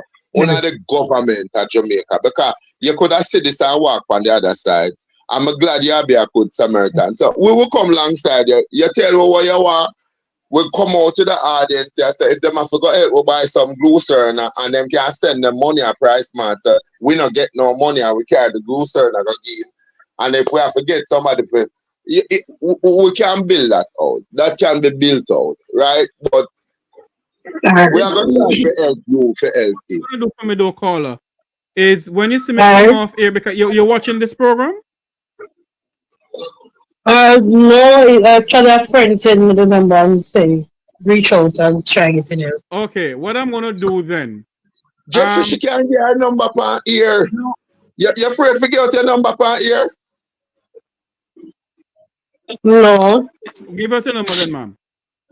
Give us the number, man. 9828. Hold on, take time, it's slow. Take your time. Give us everything, ma'am. Take your time, give it time. Give everything and take your time, please. 1876 283 9828. Hello. Take your time and give it, please, ma'am. Go ahead again. 1876 283 9828. Go again for me, please. 1876 283 9828. 283 9828. Yeah. Okay. All right. All right. Number. Yes, the number where I call you. You got that number you register. You see me I call you? You say me at the right number. Caller? Caller? Hello? What's going on here? Our credit. Hello? Yes, caller. You see a number that call you? Yeah, you just got a different one. So I guess that's why I chose music. Our call was coming into your phone a while ago, eh? Yes. Okay, that's Mr. Cook trying to call you. All right. When I come off, I shout it, because she said I must gather the information and just send an email. And then I go say I can organize somebody to come look for the situation. With you. A water, she said, but me get the detail. Yes. Come here, go close to this now. Yes. All right, caller. Thanks for calling in. We're going to see what we can do to assist you. And I must say thanks for what you're doing. Thank you so much, ma'am. May God bless you. Because a lot of people will never do something like this. And thank you so much. Jamaica don't have a visiting nurse service. Right. Thanks. Thank you so much. Jamaica, I think OT said if Jamaica have a visiting nurse service. No, them not have no visiting nurse service. But just going at the comment. Because I hope say in this Jeffrey that will put it. No, you have what is called the help page people who are trained, but at community, you see, for them say only call center work people can get. You could have trained some young girl enough to do practical nursing and you train some people for do cooking, and you set up a place at the time where senior citizens can go, them can get them fingernail cut, them can get them grooming, them can eat them food. You can organize for them to have a little excursion and take them out. But more so, you could organize a space in a community where it's a senior citizen home, because oftentimes to go try to get him into the golden age or one of them, you have to go to the politicians and they have to go, oh boy. Look, look, there is so many people, and I need to talk to you off here about something too. There are so many people that need help in our country. It's unbelievable. And for someone to give this lady my number to call in, that's very good. These are the things that I love to do.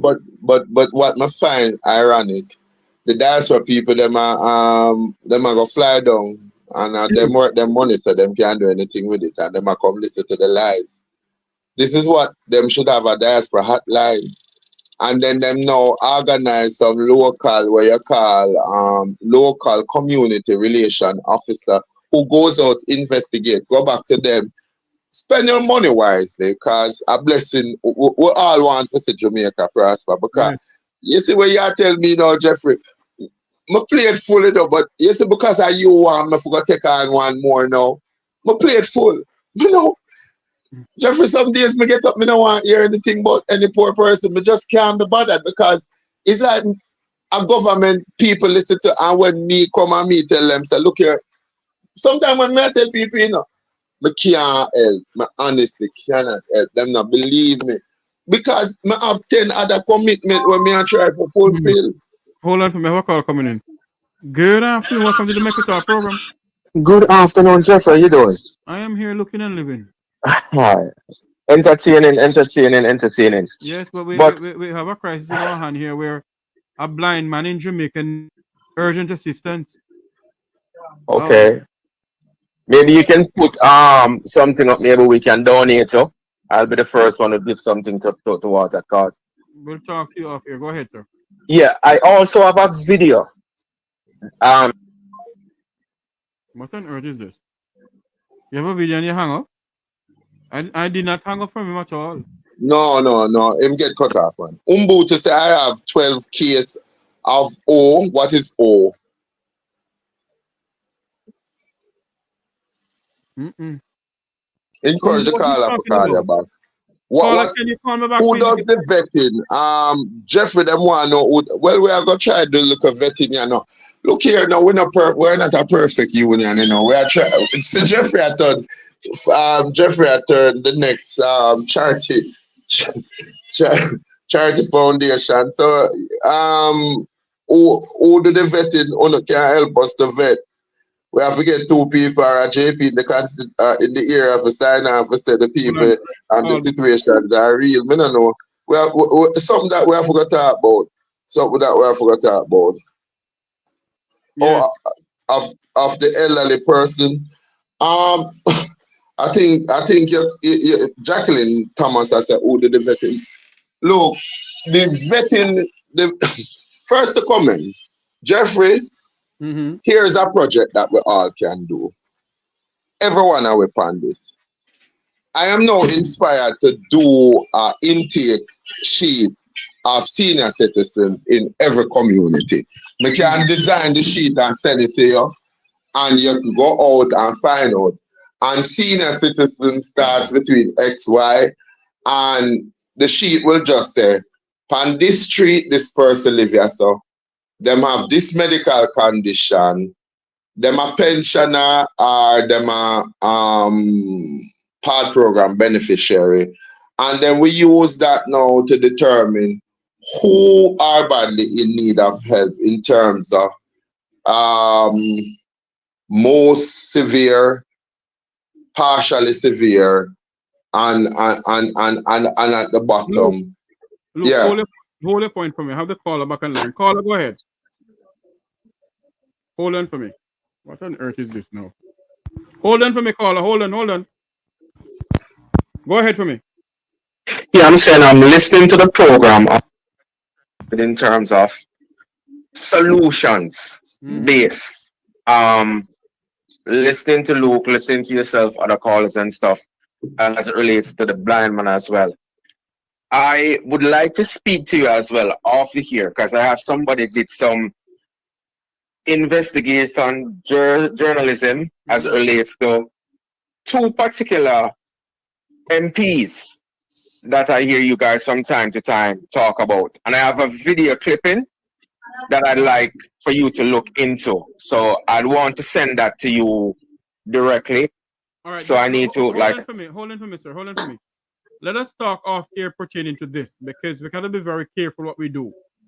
Okay. Let us talk off air pertaining to this. Jeffrey, you know why them come for you and see a chimney under your bed.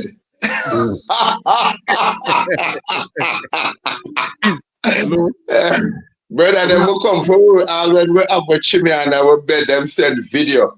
When them wash, them people here use the same strategy in slavery, you know, Jeffrey. You remember in a slavery, them would have tied the bad slave, them like we were. Well, love run up with mouth and beat the horse in 4 directions until the horse tear away apart. In modern days, them know so them have whole heap of human rights group, so them just send the camera come to come make sure so them take the chamber part. Because what were you doing under the man under bed? Why did you? So caller, you're there with us. Listen to me. What I want you to do for me, as soon as I get off air, you call me. Right. Let us talk about it. And if anybody who can assist with this elderly gentleman, please see what we can do to assist. They really need our help. All right, not a problem. We started right, Jeffrey. If people want to assist and them don't know what we're going to do, we have to assess the situation and we see what is there. So we don't overflood one somebody when 100 people need the help. But they email you and said, when you get an assessment of the situation done, we are willing to assist. I have 12 cases of what? Diaper? Oh, 12 cases of diaper brief for senior citizens. So there. There we have 12 cases. One man saying we give. But put up back the put up back your page, Jeffrey. Hold on for me, make people just and a number. Hold on for me, look. Caller, thank you for calling. I think I have a call. I don't know if this is some ministry calling me from Jamaica. Okay, not a problem. Hold on, yes. Hello, good afternoon. Oh, Lord, the person hung up. There's some ministry. What is this? Some ministry is calling or something.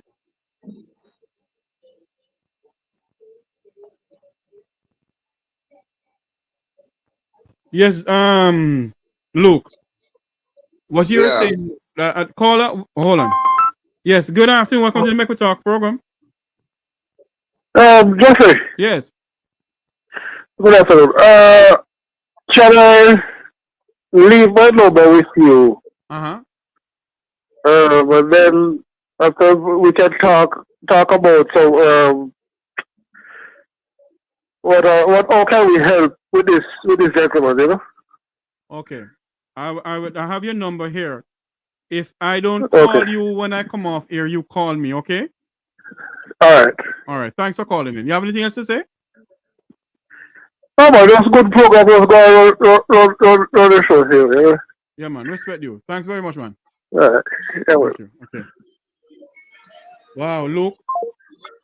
We gotta go off here now, Luke, because we have been at it for a little while. But we need to. Yeah, Jeffrey, because yeah, fine. What give me from a guy Waterhouse now.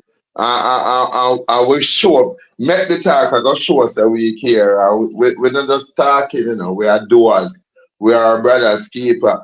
So me have Waterhouse for my agenda today, you know, Jeffrey. None at all, you know. Me have other business to take care of, but because of you, I'm gonna like the facts, as she said. So, you know, this is the condition that he's in. Cause I would hate for him to get bed sore. Quickest way for him to go. Indeed. And if he's not in change or being moved in a position, oh God. But you see, the truth, though, Jeffrey, comes out in the wash. When we're there first and a fight, this lady just call and put it right. She just simply say, here is a Jamaican. We are in the, remember, you know, this area of a councillor. Them have an MP. Isn't the MP Andre Hilton? Anthony Hilton, I Anthony, think it. Anthony Hilton. Anthony, but I don't know because that could also be the Prime Minister's constituency. True. Part of Hilton and part of Andrew one. And isn't part of Angela Brownberg too? Yeah, come down to 3 Mile section, Right. because it's a large constituency. But let's see what we can do. Go ahead. Yeah, we just need to respond, and we try to do the best. Let this be our test to make sure we don't go in there with chaos and confusion, and we just focus the effort on getting him the help. Right. The help in the short term, the midterm, and the long term goal would be to have him in a facility that they do care for them, although in some of these facilities. I remember visiting a man in the Golden Age home who told me, don't bring anything back out here for me because as you're gone, them take it, I'm gonna get it. But then him say, you see, if you come regular, them are gonna put up a good front. I hope that the people who are working in these facilities to deal with children and our Golden Age home people they see this as a service to their fellow citizens, because for the grace of God, there goes I. It could have been any one of us, because we don't know what tomorrow holds. But yes, Jeffrey, I will follow up with a call and then I will put some things into to place. I will call you exactly off here as I but we're not see you put up the people, anybody on the program who want indicate if they want for help, them can call or text you, put up the Mek Wi Talk information. And I see somebody has said something about Zelle. Zelle only works for people who find we out here can't Zelle, so we would have to find another way. What they need to do is get in contact with me on that number there, and then we can figure out something with the persons in Jamaica. All right, because when nobody comes to me take on the money. Okay, well. Me not tea from poor people because me don't want no. Because but me don't want God see me. I'll do me the here. Me's a very facey somebody. Anyway, behave yourself, Jeffrey. I want to say thanks to everyone. Luke, your comment before we close this program, this segment of the program. You know what is my comment? Yes. This is what the Jamaican community is. This is what makes us so special and unique. We heard something and it not sound good with we, and we have rallied to the support of our fellow man. Just imagine if this was what we do every day, how Jamaica would look in the next 10 years. We know the problems, but we the people,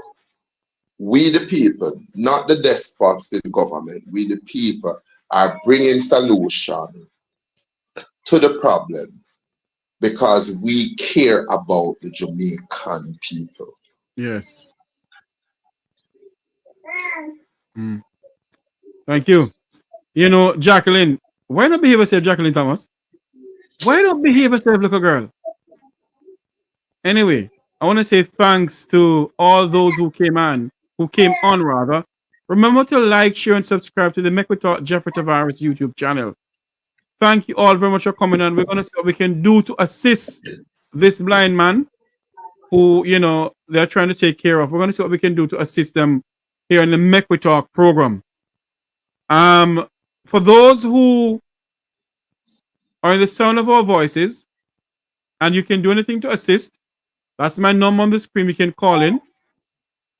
And for those in Jamaica who can assist, that's the number on my screen, is a WhatsApp number. We can directly to the persons in Jamaica who we can talk to.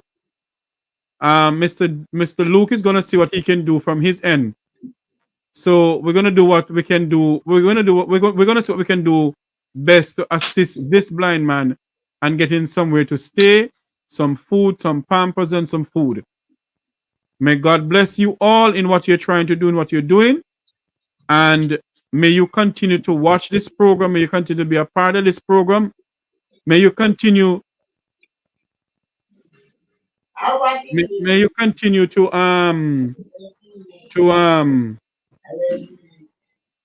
subscribe to this program. May you continue to subscribe to this program. May you continue to be a part of this program. Until you hear my voice again, on behalf of Luke George Cook, I'm Jeffrey Tavares saying so long. Have a great evening, everyone. May God bless you. And may God bless Jamaica land we love. Good evening. Jeffrey, I see you put up no number. Them have the number. What? My telephone number? It's on the screen. I just said this is the Mek Wi Talk. Oh, maybe. Hold on, but it's on the screen. It's on the if you look on the screen here. Oh, okay. Okay, cool. Okay, hold on. Let me take off this over here, then I'll put it up on the thing here then. Yeah. Hold on. Remember when it's up on the screen, the people that might not get it, but them can go back and go look into the chat and see it. There you go. Jacqueline Thomas, you need to call the number and send something down. You behave, why not behave yourself, little girl? That's the number to call in if you can assist and so forth. Until you hear a voice again, remember to like, share. By the way, Jeffrey, you get the laptop yet? Oh, no. I can't say, oh, we do a great job, but when them for support, we them not support. People in the can't get Jeffrey. The man needs to upgrade the system. Him alone can't bear the cost, man. Give a 10 there, show some love to Jeffrey Tavares. Well, look, I sometimes I don't like, this is what I don't like begging anybody, and I love what I do. Hold on for me, I have a next call coming in. Hello, good afternoon, welcome to the Mek Wi Talk program. Hello, good afternoon. Oh my God. I would like to know how I can support this. Pardon me? And do how I can send a contribution for the blind man. All right. Let me come off here and I'll tell you how to do it. All right, with Luke and I. All right, hold on for me, please. Don't hang up. Hold on, please. Until you hear a voice again, may God bless you. May God bless Jamaica land we love. Have a great day, everyone. Jeffrey, somebody say you need a different method of payment. You need to go find a different method of payment. For what? Okay, hold on. We have a next call coming in. Lord of mercy. Apparently we can't come off here. Hold on for me.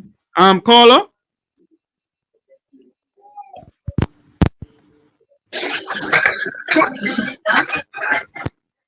Hello, good caller. Yes, ma'am. Can you just hold on from hang up and call back, please? Okay, thanks. Hello, good afternoon. Welcome to the Mek Wi Talk program. Hello?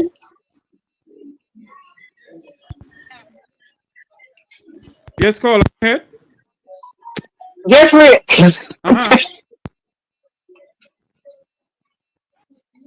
Hold on. What's going on here, sir?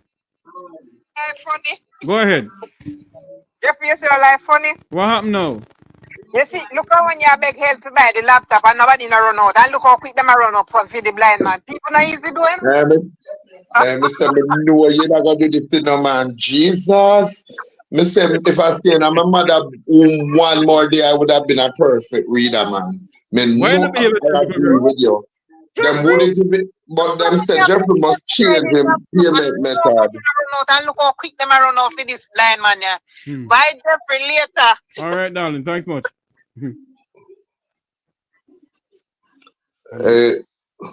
Jeffrey, what is your payment method? Kiss me teeth or not? You want to go on here? Wow.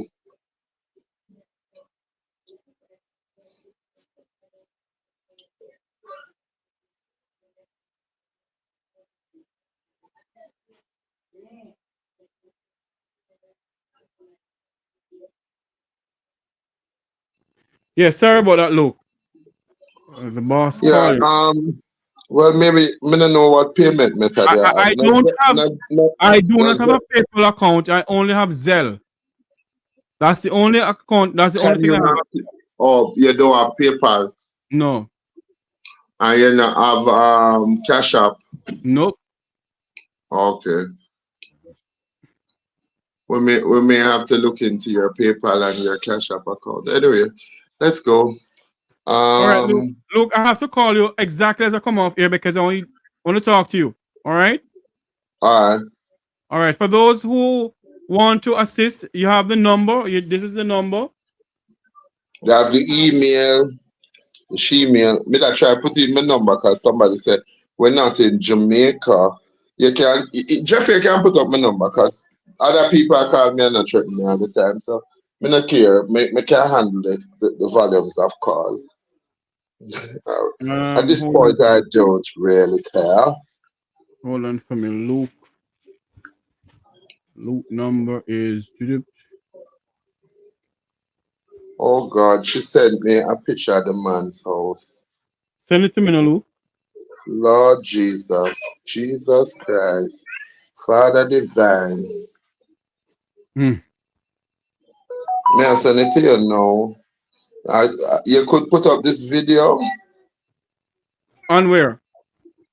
Is a video she sent to me? She sent it to me in a video format. All right, yes. send it to me then. Let me see if I can put it up now. No, this is yeah, it is sent to you, so you can just check it. This is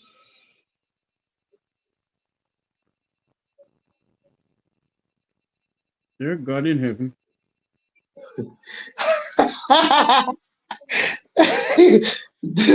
Look here, every day people see me on the road and look out and say my son dead and them send threat to me. I'm not afraid. When me dead and gone, who dead first get the longest rest. So I'm not afraid. Me not make nobody make me get coward. I'm tired of being coward. Somebody has to stand up and stand up for justice, brother. Peace. All right, let me see. You see the video? Yeah, let me see if I can send it directly to the email now and let people see it, that we're not, you know, I don't want anybody to use this program in the shebang wrong way though. Let's see what we can do from there. Hold on. Look, wow.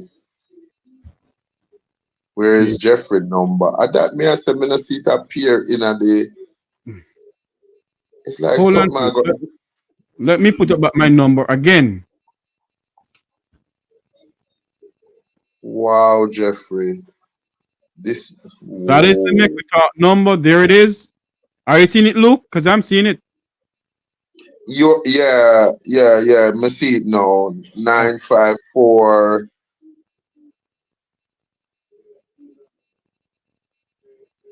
Yes. Wow. But look, Jeffrey put up mine because there's somebody in the chat said we not. I think that even when you said it's a WhatsApp number, you can put up mine. But, let me get this video. God, I need to go. Jeffrey, well, we have some video evidence. I really just need to speak to her now about. Hold on for me. Let me see if I can put the video. Hold on. Delete this one. Delete this. Add this. Hold on for me, please, Luke. I wonder if we can highlight somebody every week that we can help. Wow, if that's not too much. We find people that are in deplorable conditions and try to help them out and spread, call it the 365 days. Need you. But someone know what's going on here. Why is this thing putting up something else?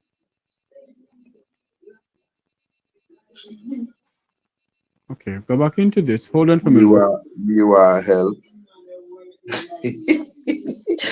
What state the help that you need, ma'am or sir.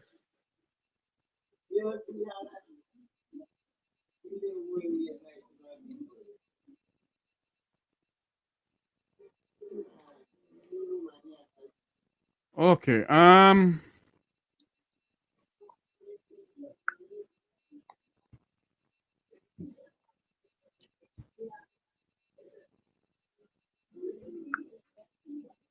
Big up my brother in Canada, Dwayne, who is listening to this program. Thank you, my brother.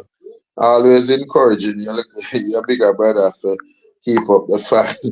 Your brother's in Canada, Luke? No, one of your people doing. I'm a brother, man. I'm a brother from another mother. But this is the video, people, that was sent to us by the lady who just called in. Jeffrey, you can put up the number. What number, Luke? Your number? Yeah. Yeah, man, hold on. That's the video there.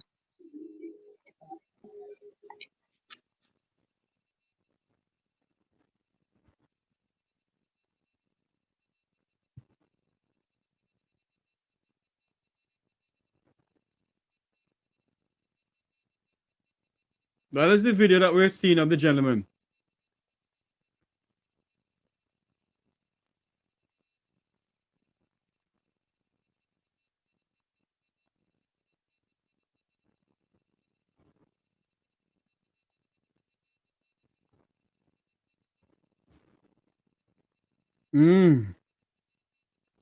Wow.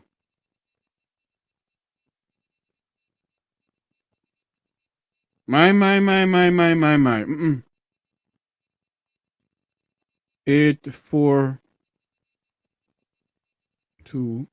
Luke is already, well, Luke, go and leave me now. 4725. That is Luke's number. That's Luke's number. Ladies and gentlemen, people, you already see the condition of the gentleman's house and everything like that. I have to go now. This we're going to say so long from here. I only have Zelle. I don't have anything else. That's the only thing I have. I have Zelle.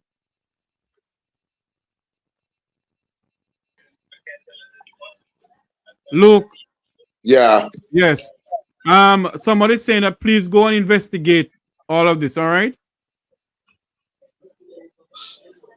Yeah. Okay. But I just call your name. Just call your name. You can't stay upon the phone. I'm so call you back. Yeah, man.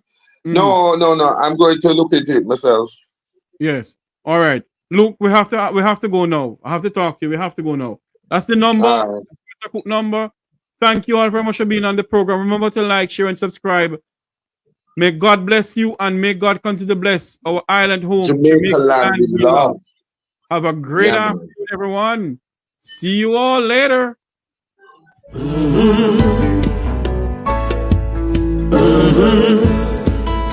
When the game gets rough and this life just seems so tough, Mek Wi Talk, my people, Mek Wi Talk. When this town becomes an ugly place, don't let it erase the smile from your face. Mek Wi Talk, people, Mek Wi Talk. Conversation is the key, a guiding light for you and me. Spark a talk and you will see. Conflict solver A to Z. World leaders master the art of self-defense just by talk. So people, Mek Wi Talk. Hey, we're living in a world